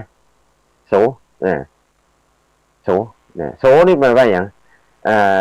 ในบาลีก็เรียกว่าโสหังนูนะอิโตหันตวาอย่างไรไปนะโสหังนูนะอิโตหันตวามันคำว่าโสตัวเดียวเนี่ยมันแปลว่าโอ้มันไอพรรณนาว่าเฮาพ้นจากทุกขเวทนาในแดนนรกนี้ไปเมื่อได้โอกาสเกิดเป็นคนเนาะพอมาเกิดเป็นคนนั่นนะเขาจะมาทำกิจอย่างอื่นอีกเลยมันว่านะจะทำแต่บริจาคทานรักษาเสษสาศีลเป็นกันใหญ่ว่ามันไรนะมันไรนะโอ้จะมายากแล้วเนอะนี่นะคำว่าโสตัวนี้นะคนที่4ว่านะเป็นไรนะโอ้เมื่อเฮาพ้นจากทุกขเวทนาในแดนนรกนี้ไปแล้วนะเมื่อมีโอกาสเกิดเป็นมนุษย์เมื่อมีโอกาสไปเป็นมนุษย์นะจะมาทำกิจอย่างอื่นเลยนะนอกจากจะตั้งหน้าบริจาคทานรักษาศีลเป็นกันใหญ่เฮานี้จะตั้งใจประกอบกองการกุศลนักที่สุดว่าจะทำได้เนี่ยแต่ว่ามันก็มาสามารถจะกล่าวกรรมอย่างอื่นได้ละมันก็คำว่าโสอย่างเดียวตัวแรกโผล่ขึ้นมา60,000 ปีเนี่ยตุสะหน้าโสนะนักษดาเคยคำได้ยินเนี่ยอาตมาภาพก็ได้เคยได้ยินท่านอาจารย์ท่านพระครูสุเมธอาจารย์พระครูนิวัฒน์เนี่ยเป็นจังอู้เรื่องเปรตเนี่ยตุสะหน้าโสเนี่ยนะก็เลยเฮ้ยเขากรรมการที่จะกล่าวคำอู้ดังที่ประสงค์มันได้ทั้งหมดนะและกระโสอย่างเดียวก็หายวับจมลงไปหม้อนรกหม้อนรกโลหะกุมพีหม้อตองต่อไปเห็นเนี่ยเช่นเดียวกันนะเหมือนกันนะสาย4คนนี่นะคำอดควรของสัตว์นรก4 ตนนี้ก็คือคำว่าตุสะนะโสเนี่ยได้ละตุสะนะโสนี้เป็นคำที่ อู้กันมาเรื่องลือกันมาเมินเนี่ยเรื่องลือกันมาเมินเป็นที่ทราบกันโดยกว้างขวางเดี๋ยวที่ในหมู่เฮาเจ้าพุทธบริษัทรวมถึงเกจิอาจารย์บางคนบางท่านบัญญัติฮู้กันว่าคำ4 คำนี้เป็นหัวใจเปรตเป็นหัวใจเปรตคำหัวใจเปรตนะเป็นคำหัวใจเปรตเนอะ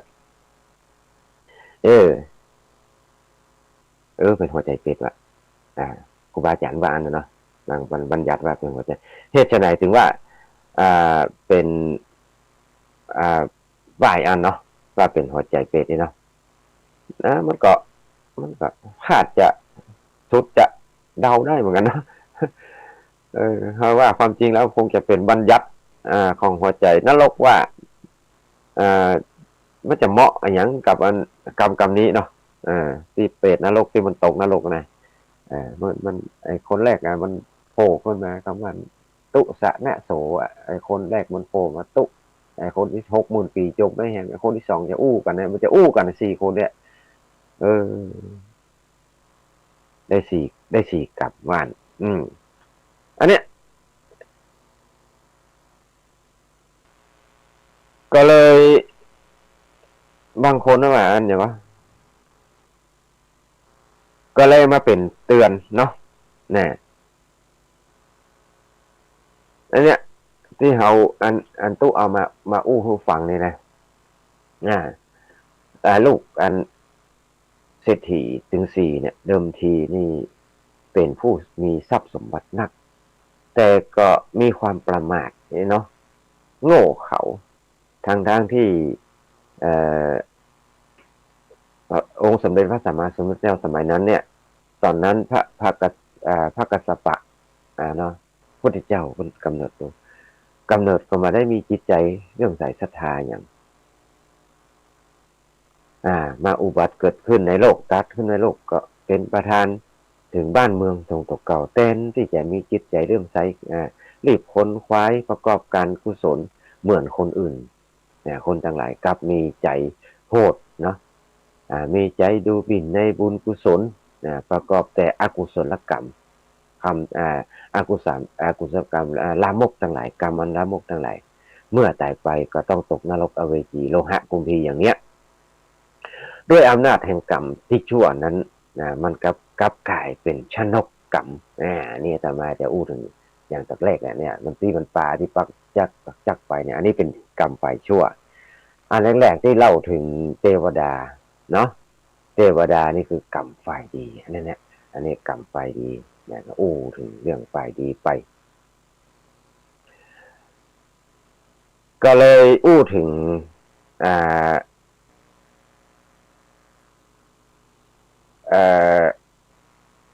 สัตว์นรกเนาะที่มันพล่ำพำลำพันเนี่ยว่ามันเกิดมันลำพันไปตกนรกมันอู้ยดิ้นทุสานาสูเนี่ยแล้วก็เลยเอามาเป็นมาอู้มาคณะสัตยาทั้งหลายว่าเป็นอุทาหรณ์เนาะเป็นอุทาหรณ์เนี่ยเขาได้ลองคิดพิจารณาดูว่าสัตว์นรกมันก็สำนึกตัวนะมันจะมาสำนึกมันสำนึกตัวมันสำนึกตัวแล้วมาละมันสุดท้ายที่ว่านะว่าเกิดอะไรเกิดโอนจากนรกนี่จะไปเนี่ยอย่างสักอย่างเลยมานี้จะทำบุญทำปานอย่างเดียวซื้อศีลอย่างเดียวไม่ว่านั่นนะอันน่ะที่มาได้อู้เนี่ยเนาะนี่ละโอ้ตีเวลาตีสี่กับจ้าอู้มานี่กี่นาทีแล้วชั่วโมงไปแล้วเนาะเนี่ยอู้เรื่องสองกรรมแล้วอันนี้ละก็เลยอู้ถึงเรื่องกรรมที่เฮาจะปาหมู่เฮาทั้งหลายเนี่ย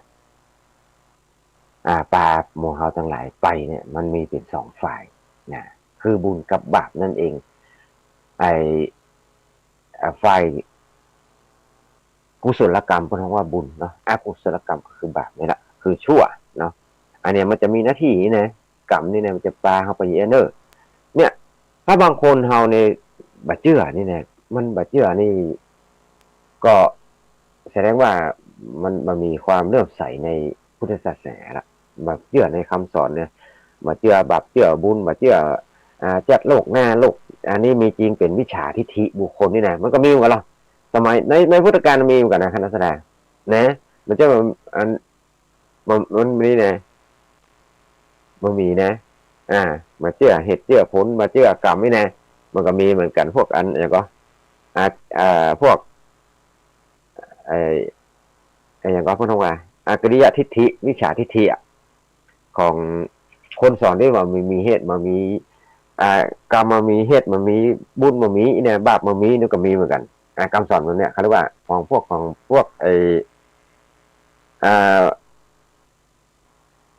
พวกคำสอนของมัคคาริโคสานอย่างพวกนั้นแหละอย่างเราพูดถึงว่าที่มันชีเปอร์อยู่พวกนั้นเนี่ยอย่างบูรณะมัคคาริโคสานเนี่ยนั่นเนาะ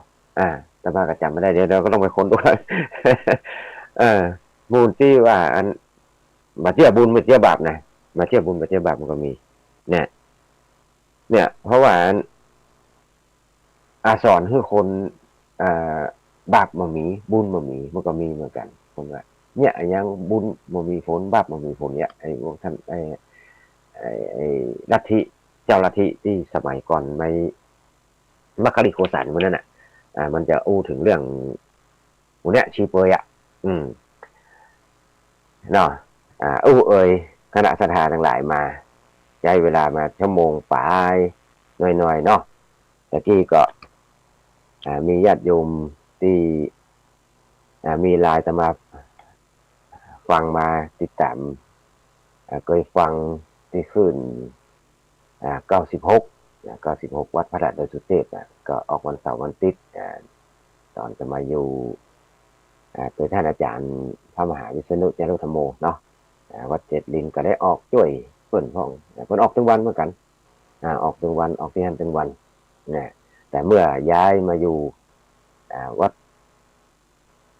มาอยู่ด้วยล่อมาอยู่วัดม่อนฤาษีปากสังสามัคคีแล้ว ก็ ท่านอาจารย์พระครูอภิวัฒนวิกรมก็เลยเอามาอยู่ตัวเอามาอยู่แล้วออกมาตัวกันมาออกด้วยกันเพ่เนี่ยเพราะว่าเขาอยู่ปุ้นก็ออกปุ้นเนาะมาอยู่เพ่ก็ออกเพ่ต่อแฮมเนี่ยก็ฝากเนื้อฝากตัววันนี้เนาะเอามาหูอาจารย์ท่านนั่งฟังไปก่อนเนาะก็เดี๋ยวนี้ไปก็เนอะเบอร์โทรธรรมภาพเนาะถ้าใครจะฟังอยู่ทางใดจะอู้ทางใดตอนนี้จะเปิดเสียงเปิดเสียงเปิดโอกาสคือคณะสถาทั้งหลายได้อู้ได้เอ่ยได้ตักใดอยู่ทางใดนี่นะอยู่ทางใดตักใดเนาะใช้เวลาสักเล็กน้อยแล้วก็จะได้คืนเวลาคือท่านอาจารย์พระครูอภิวัฒนวิกรมปุ่นเนาะเนี่ยมาอันแรกแล้วเนาะอันนี้ผ่ายหมูกันเด้อเดี๋ยวพอกันนะรายแรกเบอร์ตะกี้เอาเบอร์ก็06064986335เนาะเอาเบอร์ธรรมภาพในนี้สายแรกฮัลโหลเจริญพรราชการเจ้าอันนี้แม่ดาราสุกดีหนองแฝกแม่ดาราหนองแฝกแม่ดาราสุกเนาะหนองแฝกสุกดีค่ะแม่ดาราแม่ดาราหม้อฤาษีน้อง30อย่างแม่เคยไปจานอ้อนอันนี้อย่างก็มณฑาทิพย์มันเลยนอนนะเม็ดก็นับประจานหน่วยนะประจานที่300 กว่าบาทนะนี่ละเลยนะแม่จะแม่ไอ้ก็แม่ดาราสุกดีแม่ดาราสุกดีเนาะน้องแต่ละปีเนาะชอบดีนะแม่เนาะเล่นเป็นของน้องใจเด้อสาธุเจริญพรลูกนะลูกกระทะทองแดงกันนะเนาะจะอันนี้ชอบดีเจดีทำไมเนาะแม่ฟังอยู่สถานีหยัง104เนาะเจริญพรแม่ดาลีแม่สุขดีเนาะจากสารปีเบอร์สายแรกสายแรกแล้วตะกี้อันเป็นลายมาเด้ออันนั้นแม่ทองคำที่วงคำนั้นเป็นลายมากำลังฟังอยู่ด้วยเจ้ามาหรออันนี้แม่อย่างนี้นำมาฟังอยู่อันนี้แม่ทองคำมาเดิมเนาะสาธุเจ้าชัดเจนดีแม่ทองคำนี่อยู่กุณตังไงก็ตังหลับปูนนั่นแหละบ้านไหนยังก็ลืมไปละเสาหินเนาะบ้านเสาหินบ้านเสาหินอันนี้เป็นบ้านเสาหินแต่เบอร์โทรเนอะใครอยู่ทางใดจะตักตายมาก็ตอนนี้ชกจะเปิดคือตักตายประมาณสักที่สายสัก10 สาย20 สายแล้วแต่ตามจิตนาศรัทธาเนอะถ้าว่าโทรทักทายมาก็จะอย่างก็คืนเวลาให้ท่านอาจารย์ท่านครูอภิวัฒนวิกรมเบอร์ที่2เนาะเจริญพรแม่ดาราโทรมาแถมแล้วแม่ดาราสุกดีเลยเจ้าวันที่9นี่เปิดไปแปะกันเนอะพวกวันที่9เนาะคือป้ายเจ้าที่วัดเหล่ามณฑาทิพย์เนาะวันที่9เนอะคณะสถาทั้งหลายเนาะจัดกรที่วัดหมายนี่เหมือนกันเจริญพรอันนี้แล้วแม่สาธุเนอะเจอกันเนาะแม่เนาะเจริญพร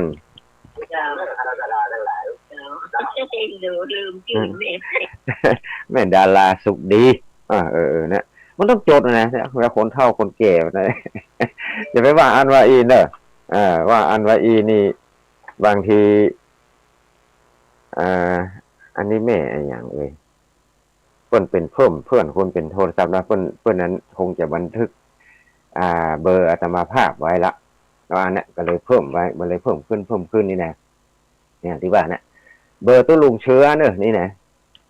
เบอร์ตู้ลุงเชื้อจะห้องลุงตู้ลุงเชื้อก็ได้อาจารย์เชื้อไอ้หรอท่านอาจารย์พระครูอภิวัฒนวิกรมเป็นเป็นเอิญนั่นแหละเป็นครูบาอาจารย์0604เนาะ0649863355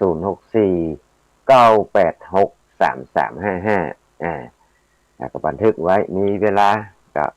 จะมาหมอฤาษีนะมาฤาษีบ๊ป้าไอ้นะโทรห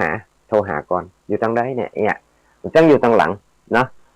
อยู่หมอฤาษีก็อยู่ทางหลังไหมมาอยู่ทางแน่นะอยู่ทางหลังวัดสิเตียวห้องมาเป็นกิโลพุ่นอะ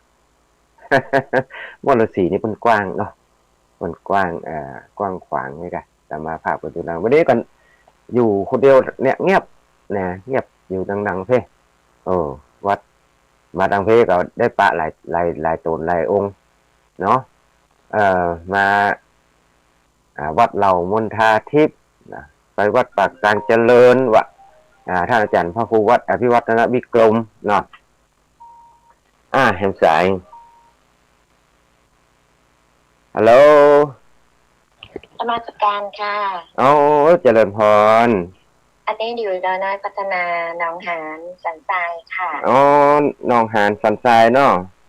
ค่ะสันทรายโยมอย่างเอ่ยอันนี้แม่กรค่ะแม่กรแม่กรกมลเนาะค่ะจะได้ฮู้จักกันบางทีจะมาฮู้จักกันตักตายกันเนาะไม่เคยเห็นหน้าท่านนะคะแต่เคยได้ยินเสียงค่ะจะได้คนเนี่ยมาเดี๋ยวยากะบางคนเนี่ยอยู่ตอนที่อยู่เชียงใหม่ก็เหมือนกันไม่เคยได้ยินนี่หรอกบางคนไม่เคยได้ยินสักเตือได้ยินแค่เสียงไม่ได้ยินหน้าไม่ได้หันหน้าซักเตือมันถ้าจะได้เข้ามาเจอกันเนาะไม่รู้จะได้ไปไหมค่ะแต่ก็จะฝากคอมบุญไปค่ะได้แต่ท่านพระครูอื่นๆเคยเห็นหมดนะคะนี่เป็นครั้งแรกเหรอเนาะค่ะได้ยินตอนที่สวดมนต์ที่วัดเจริญนะวัดมอฤาษีก็ใช่มอฤาษีก็ตมาก็อยู่นี่เนาะละแน่โอเคเนาะก็ท่านเบิกท่านบอกเบอร์โทรศัพท์บ่อยๆค่ะเพราะว่าบางคนเขาฟังใหม่แล้วทีนี้เขากดไม่ทันหรือว่าเขาจดไม่ทันเนี้ยค่ะจะเรียนพอถ้าเป็นกำลังใจให้ท่านนะคะจะเรียนพรเดี๋ยวก็จะอายุเยอะไปไหมมาเป็นยังเนาะแม่กันทุกวันเจริญพรนะเจริญพรต่อไปเบอร์อย่างมุ้งเด้อถ่ายห้องนะฮัลโหลเจริญพรนี่ใครเอ่ยจากบางยองหัวนอกที่แม่จันสีบ้านมะกอกจังหวัดรัชบัตรตากผ้าเจ้าแม่จันสีเนาะวัดพุทธบาทไงจำแต่เงินเจ้าบ้านน้องของหูก้าบ้านมันอยู่ไหนแม่บ้านอย่างก็อยู่บ้านมะกอกมะกอกมะกอกละปูนเนี่ยเนาะประสานกันหาเนาะตอนในก็เคยไปไปหล่อพระเจ้าเราพระเจ้าที่มอฤาษีที่เขาเคยไปเรียนคุณชายขึ้นไปนี่นะที่อะไรก็พระราช4 องค์ 3 องค์อะไรก็ที่นี่คนนั้นเนาะที่ประเด็นนั้นแล้วเจริญพรได้ไหมเนาะเชียงชาติดีนะแม่เนาะสาธุก็พาไปเลยเจริญพรสาธุเบอร์ต่อไปไว้สาครับพานเจริญพรอันนี้อยู่ป้อเนาะก่อนเกษตรมันมาแดงนะน้อยจากคนนั้นได้กิจกรรมแล้วของเจ้านั่นประเสริฐเนาะฟังอะไรกับหมวดนี้ที่วิศวะประโยชน์ที่ดีละอันนี้เป็นครั้งแรกเนาะที่มาออกขึ้นครั้งแรกที่ออกขึ้น104เนาะเจริญพรดีฟังเสียงจากสถานีไหนเอ่ยสถานี สีคำวีโลนั่นน้อยนะครับ อยู่แต่น้อยนี่เนาะ ครับนั่นน้อยครับ นาน้อยโอ้นาน้อยนี่ที่ไหนก็ นั่นน้อยน้ำมือนะครับ โอ้นาน้อยนาหมื่นนี่มันแน่นกะฮะ ครับนั่นกัน โอ้ไก่ว่าไม่เอวเข้าเอวเนาะเข้าไปเหมือนกันเจริญมาชัดเจนดีเนาะ ครับอาจารย์นะครับด้วย เจริญพรไปกับผู้ใส่แกพอออกไปครับ สาธุเจริญพรตะกี้หลายสายมันซ้อนกันเฮ้ยเนาะมันซ้อนกัน มันซ้อนกันก็เลยโมโหจะฮับกับไผ่ดีเนาะเนี่ยอันเนี้ยพอมาตักใจตะกี้ป้อนนานประเสริฐวะมาจากผู้น่ะโทรมาจากนาน้อยแน่นพอแล้วเนาะนาน้อยแน่นก็ฟังบางที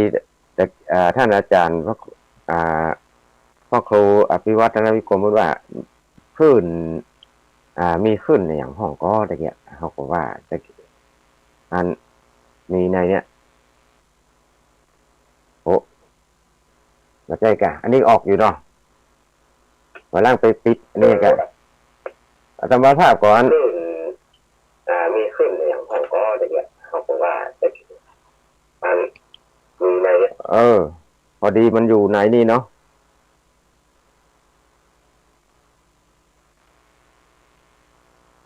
ยังอยู่ในสายก่อนเนาะอยู่ในสายอยู่เนาะ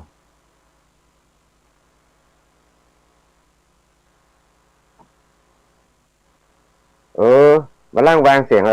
มีเนาะอันเรื่องนั้นคอมนี่เฮาบ่ใค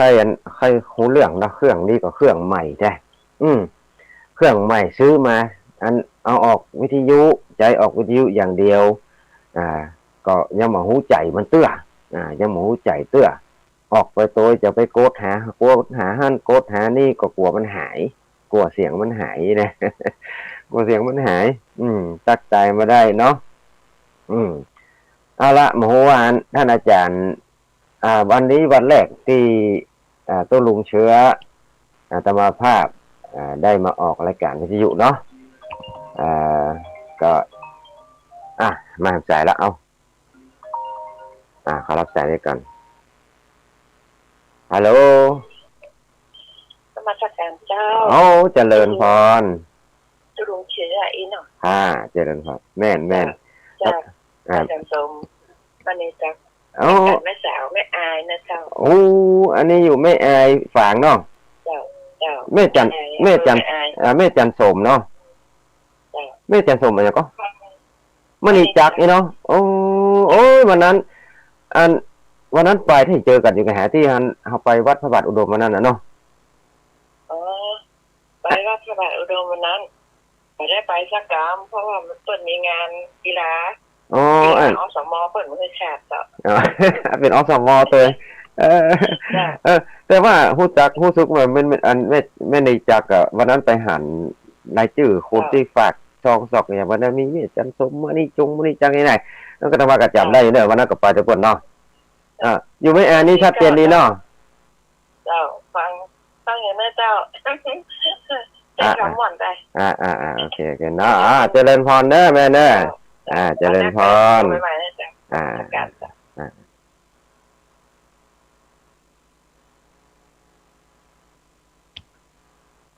เนี่ยก็มันอย่างว่าเนี่ยมันหลายมือหลายมือเนาะแล้วมันข้างบางทีก็เข้ามาพร้อมกันหลายสายเนาะ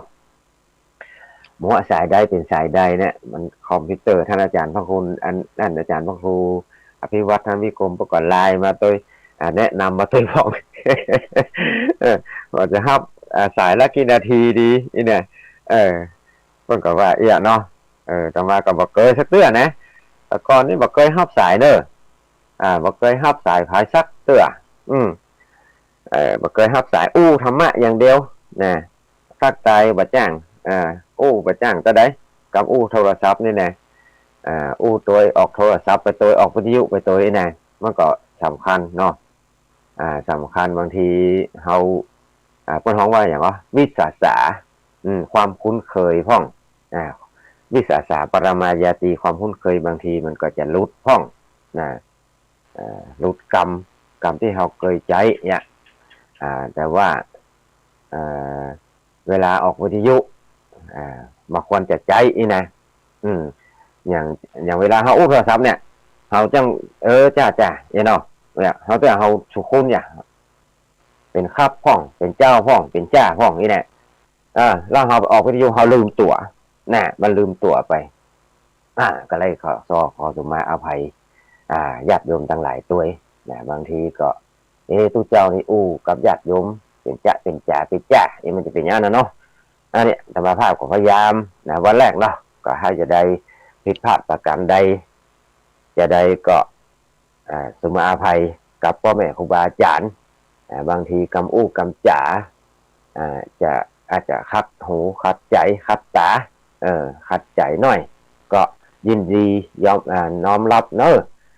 ยินดีน้อมรับฟังจะเอาไปปรับปรุงจะให้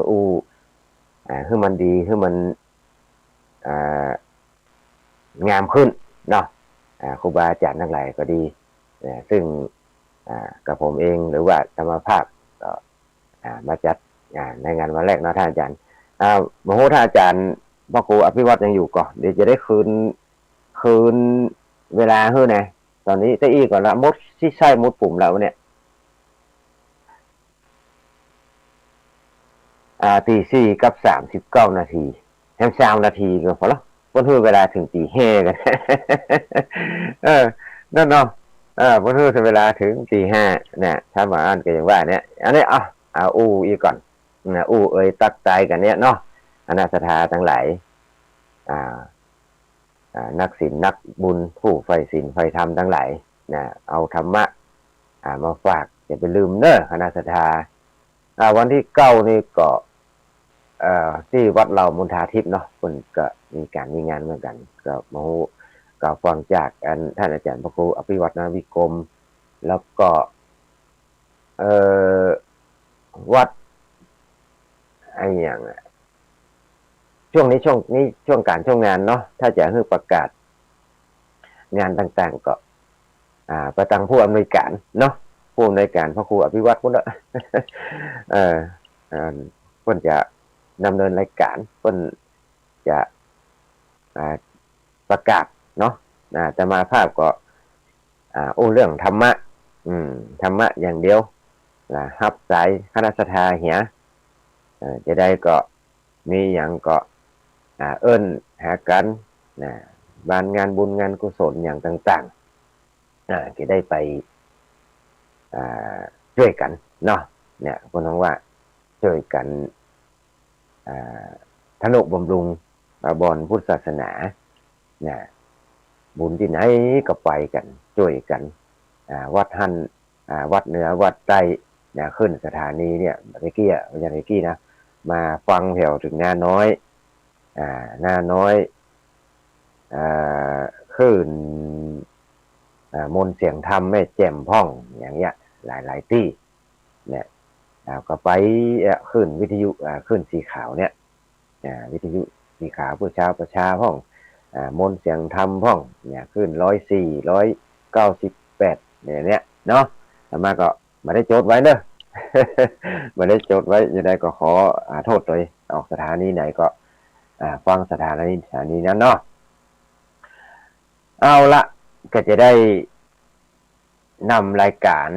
จากคณะสัทธาทั้งหลายไปก่อนเนอะรู้สึกใช้เวลามาแล้วประมาณ1 ชั่วโมงกับ36 นาทีตอนนี้ตี 4 กับ43 นาทีเนาะมาโหว่า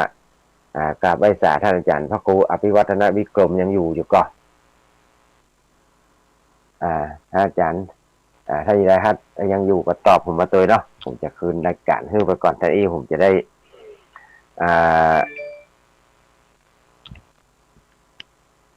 บอกว่าท่านเดินเปิดรายการมาให้ผมเลยเนาะนี่เขาก็บอกฮู้เพิ่นยังอยู่ในสายก็หรือว่าเพิ่นอาจจะต่อเพื่อตมาภาพจนถึงเวลาบอกว่าเรื่องที่ก็ไปเรื่อยๆเนี่ยอย่างว่านะเขาก็บอกฮู้เรื่องแต่อันกับประเด็นนี้นั่งคนเดียวนะคณะสัทธาทั้งหลายนั่งคนเดียวในกุฏิเนี่ยก็งอกตั้งหลังว่านี่นะ ทางหลังวัดมนต์ฤาษีนี่นะอยู่ใก นิ ล้ ม กับ นต์ เหี่ยว นิ เนี่ย มนต์นิมนต์จนหมดเวลาเลย เอานี่มนต์จะหมดเวลาเลยเอ๊ะ เต็มเวลากะ ฮะ เพิ่นเฮ็ดถึงตี เอ ห้า อ ก็ตีห้า เออ เต็มไปเลย เออถึงเวลาแล้วก็หมดก็จบอีกแล้วเนาะท่านอาจารย์พระครูเนาะ หมดก็ลาปั่นป้อนให้ศรัทธาเหีย อ๋อ ครับ อาจารย์ นิ เนาะ มนต์นั้น เอา บอกเบอร์มันกะ แล้วก็บอกเบอร์จ๊ะเบอร์โทรน่ะ อ๋อ รับสัก2 สายแล้วก็บอกเบอร์โทรอีกอะ อ๋อ อันนี้คนเฒ่าเพิ่นใหม่เพิ่นประจำเบอร์โทร ผมก็ เด้อ เคยเนาะ ครับ นิมนต์ไป ครับ เรื่อย ผม ๆแหม15 นาทีก่อน อย่าไป ครับ ฟัง ครับ อย่าไปฟังอย่างเดียวมันได้อยู่คนเดียว อ๋อครับผ อัน ม นิ ครับ ม ผ นต์นิม เอาละ นต์ครับ ครับผมไปษาคนว่าเอาคนเดียวว่าหยอกเต็มที่อย่าอู้ห้ามมันนี้เหลือเวลาจากที่อู้ถึงเรื่องนั้นอย่างนะเจ้าลัทธิเจ้าลัทธิตะกี้นะที่ว่าตะกี้อู้ถึงเนาะจะอู้ถึงเจ้าลัทธิที่ว่ามันบ่เชื่อบุญเชื่อกรรมเชื่อเวรที่มันมีเวรมันมีกรรมนี่เนาะอันนี้เอาเล่าถึงเรื่องนี้กันบนห้องว่าอันอย่างก็ชื่อมันชื่อบูรณะกัสสปะพระเจ้าพระเจ้ากัสสปะใช่นะอันนี้ชื่อว่าบูรณะกัสสปะบูรณะกัสสปะศาสดาเนี่ย มันเป็นเจ้าลัทธิหนึ่งในสมัยอินเดียสมัยก่อนเนาะร่วมสมัยกับองค์สมเด็จพระสัมมาสัมพุทธเจ้าเฮานี่ละบูรณะกัสสปะเนี่ย มันเป็นเจ้าลัทธิหนึ่งมันมีเจ้าอันนี้จะอู้ถึงบูรณะกัสสปะก่อนเนาะบูรณะกัสสปะเนี่ยเป็นเดิมทีเนี่ยเป็นทาสนะเป็นชีวประวัติมันนะอันนี้แต่มาจะใช่ว่าไม่ใช่ไปดูถูกดูแคลนอันศาสดาไปเนาะอันนี้เปิ้นประวัติเปิ้นว่าอันนะเป็นคนใจนะเป็นคนใจของเศรษฐีคนหนึ่งเปิ้นว่าอันนะพอดีเนี่ยเปิ้นฮ้องว่าเป็นทาสคนใจพอดีคนใจเนี่ย ลูกของคนใจที่เกิดมานี่แน่มันก็เป็นทาสต่อเนาะเป็นคนใจต่อเนี่ยพอดีบูรณะกัสสปะนี่เป็นธาตุมงคลประมาณนะเขาว่าอันเนาะเป็นธาตุมงคลนี่ลูกเป็นธาตุมงคลคือถ้าธาตุคนไหนที่เกิดลูกเป็นคนที่100เป็นคนที่100ต้นฮ้องว่าเป็นมงคลธาตุนะครบ100เนี่ยเป็นมงคลธาตุพอดีบูรณะกัสสปะเกิดเป็นในมงคลธาตุเนี่ยก็เลยบอกว่าอันเศรษฐีเนี่ยก็เลยบอกว่าเจ้าบูรณะเนี่ยเป็นมงคลธาตุของเฮางานทั้งหลายผมมาฮื้อทำนะจะทำก็ตามบ่ทำก็ตามเนี่ยจะชอบใจทำก็ทำบ่ชอบใจก็บ่ต้องทำก็ได้นี่นะบูรณะกัสสปะนี่นะบูรณะกัสสปะ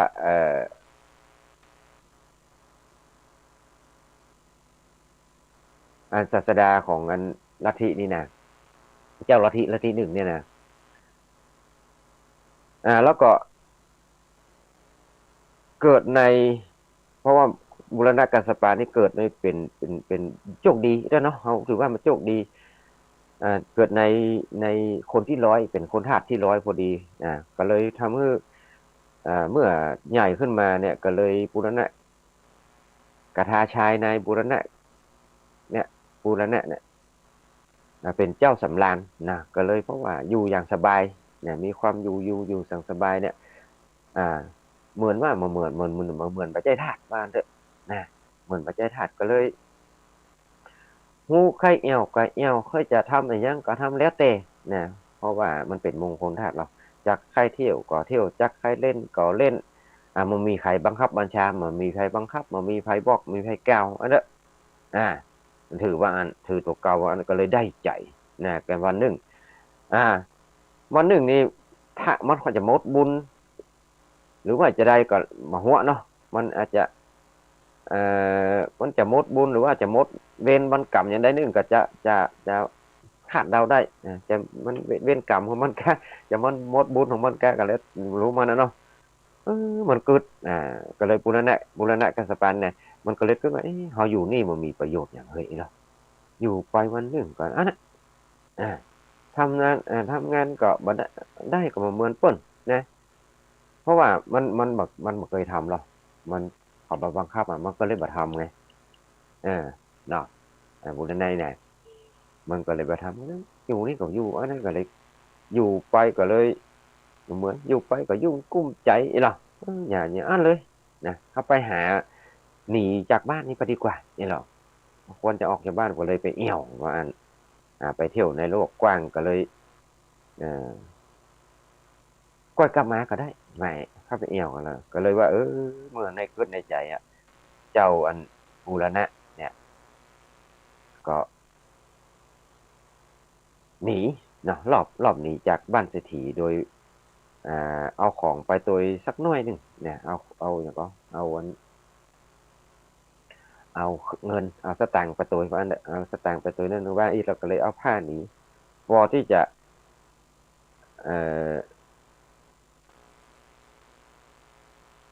เอาไปตัวได้เนาะเอาไปตัวก็เลย พอดีไอ้เจ้าบูรณะเนี่ยไปเจอโจรปล้นเจอโจรปล้นก็เลยปล้นไปหมด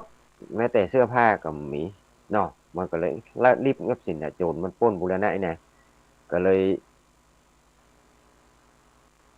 โจรไปหมด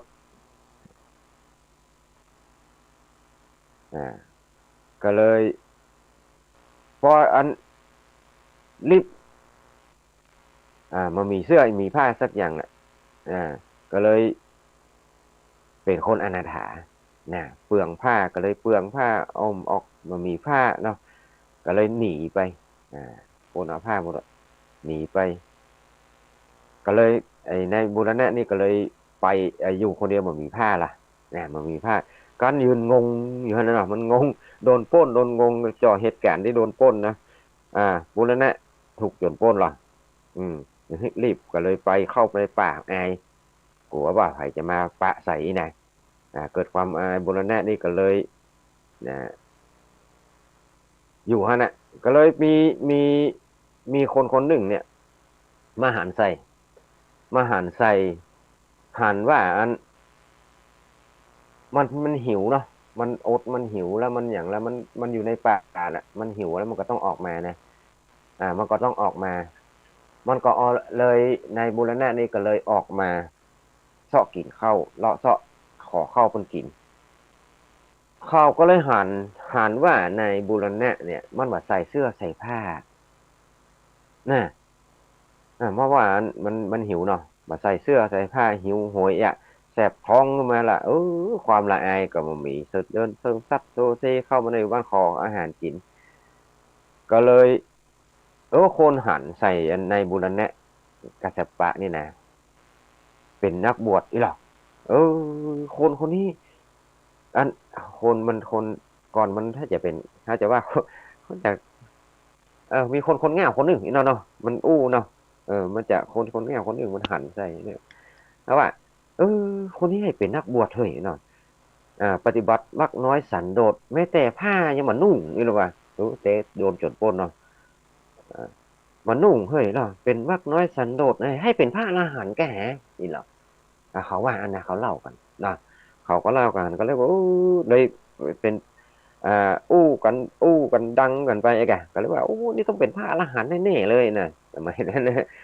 เสื้อผ้าบาใส่มักน้อยสันโดษเฮ้ยหรอให้เป็นทุเจ้าเป็นสมณะที่มีคุณวิเศษมักน้อยสันโดษหรอมันมีคนอื่นนี่จะเหมือนสมณะคนนี้มันมีแล้วเนอะเนี่ยมักน้อยสันโดษเหมือนนุ่งมาผ้าขนาดผ้ามันยังเหมือนเอาหรออันเนี้ยคนมันขาดจากปัญญาเนาะสมัยนั้นเนี่ยก็เลยเกิดเป็นเรื่องเป็นวิเศษเลยก็เลยต่างคนต่างเอาขนมนมเนยแหละอันปานิชมาฮือ มาฮื้อในบูรณะนี่นะในเจ้าบูรณะนี่นะเป็นอันมากละค้อนเมื่อบริโภคอิ่มหนำสำราญแล้ว หายหน้ามืดเรียบร้อยแล้วก็ได้ยินเขายินสรรเสริญเดินยอตกเกาว่าเป็นพระอรหันต์นี่ลูกในในบูรณะนี่มันเป็นผู้มีปัญญาเนาะมันสติปัญญามันดีหน่อยเนาะเอาไว้เนาะในอรณะผู้มีปัญญาหน่อยเนี่ยก็เลยสำคัญตนนะก็เลยนึกเนี่ยมันมีปัญญาสักน้อยแต่มันจะมีปัญญานักนี่แหละมีสักน้อยๆบ่ได้ ก็เลยสำคัญตกเก่าว่าเป็นพระอรหันต์ขึ้นมาแล้วคำนี้ล่ะเอ้าก็เลยนึกล่ะนี่เลยมั่นถือตัวเก่าล่ะเป็นถือมั่นในตัวเก่าว่าเป็นอักขริยทิฏฐิเนี่ยมันว่าถือมั่นในตัวเก่าโอ้เขาบัดนี้เนี่ยอย่างสักอย่างเลยแล้วเขาก็เป็นพระอรหันต์ทันทีเลยเนี่ย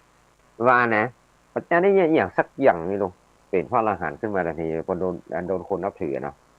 โดนนับถือทำก็บ่ได้ทำนี่หรอบุญก็บ่ทำบาปก็บ่ทำนี่ลงมานะบ่ต้องทำสักอย่างนี่หรอดูพอเตอะนี่หรอเขาบ่ได้ใหญ่สักอย่างก็เขายังได้เป็นว่ายังเป็นพระอรหันต์เลยเนี่ยบ่ต้องอย่างเราโคนจะเป็นยังเป็นขึ้นมาเองเนี่ยมันเป็นอากริยทิฏฐิสมัยทิฏฐิคนเป็นวิชาทิฏฐิแต่ก่อนเนี่ยที่มาว่านะเนี่ยก็เลยเป็นเอาล่ะกันนี้บูรณกัสสปะอันก็เลยถูกตัวเก่าเป็นนั้นนี่แหละคนนับถือนักเนาะคนนับถือนักเลยนุ่งลมห่มฟ้าเนี่ยนุ่งลมห่มฟ้ามานุ่งผ้านุ่งครัวนั่นแหละเนี่ยแต่ว่าอันก็เลยบางคนนี่ก็เลยมีคนนับถือนะมีคนนับถือก็เลยว่ามานุ่งผ้ามาห่มมาอย่างนี้กันมักน้อยสันโดษกินลมช่วงอันเนี้ยนึ่ง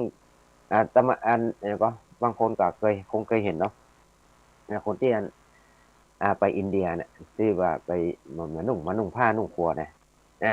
ที่คนที่เคยไปอินเดียคงเคยเห็นเนี่ยอันเนี้ยเป็นลัทธิพวกเนี้ยที่มาเดิมๆมาเนี่ยแล้วก็มันจะมีแห่งลัทธิหนึ่งที่ว่าบาปมามีบุญมามีมัคคลิโคสานนี่นะมัคคลิโคสานเอาก็อันเล่าเรื่องมัคคลิโคสานเนาะมัคคลิโคสานที่เจ้าลัทธิเป็นเหตุกาทิฏฐิพวกเนี้ยมัคคลิโคสานเนี่ยจะเป็นอรหันต์เขาเป็นง่ายๆเนี่ยมัคคลิโคสานนี่เป็นที่จะเป็นนั้นศาสดาสมัยก่อนเนี่ยก็ง่ายๆว่าเป็นจะเป็นง่ายๆเนี่ยก็เลยเชื่อเอาคำเชื่อคำถือที่มันมีเหตุมีผลเหมือนคำสอนขององค์สมเด็จพระสัมมาสัมพุทธเจ้าแต่ว่ามันอยู่ร่วมสมัยเดียวกันนั่นในคณะสดาอยู่ในร่วมสมัยเดียวกันคนนับอินเดียสมัยนั้นเจ้าลัทธินัก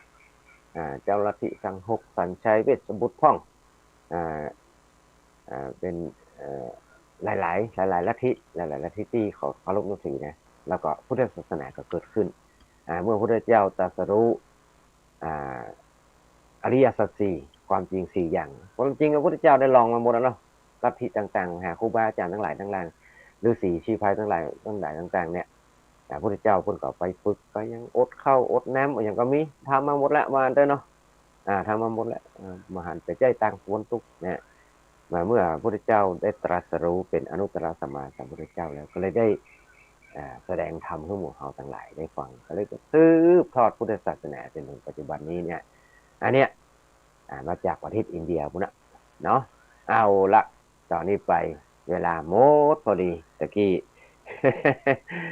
จะได้ต่อไปจะได้หาเรื่องที่จะมาคือมันได้ครบเนาะวันนี้วันแรกที่คณะสถาทั้งหลายเนอะก็สุดท้ายนี้ก็ขออำนวยพรให้บรรดาคณะสถาทั้งหลายที่ผู้ฟังที่ฟังอยู่สถานีทั้งหลายก็ดีสถานจะฟังทางใดก็ดีเนาะก็ขอให้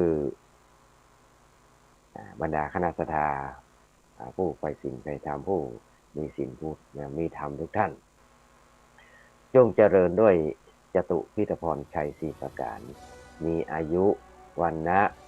สุขะพละปฏิภาณธรรมสารสมบัติแม้ปรารถนาสิ่งใดในมนุษย์พุทธผ่องยิ่งล้วนแต่สิ่งบริสุทธิ์บ่เศร้าหมองสู่โลกหน้าได้เสวยวิมานทองทุกสมปองบักแค้วคลาดทุกชาติเทินจัตตาโรธรรมวัฏันติอายุวันโนสุขังพลัง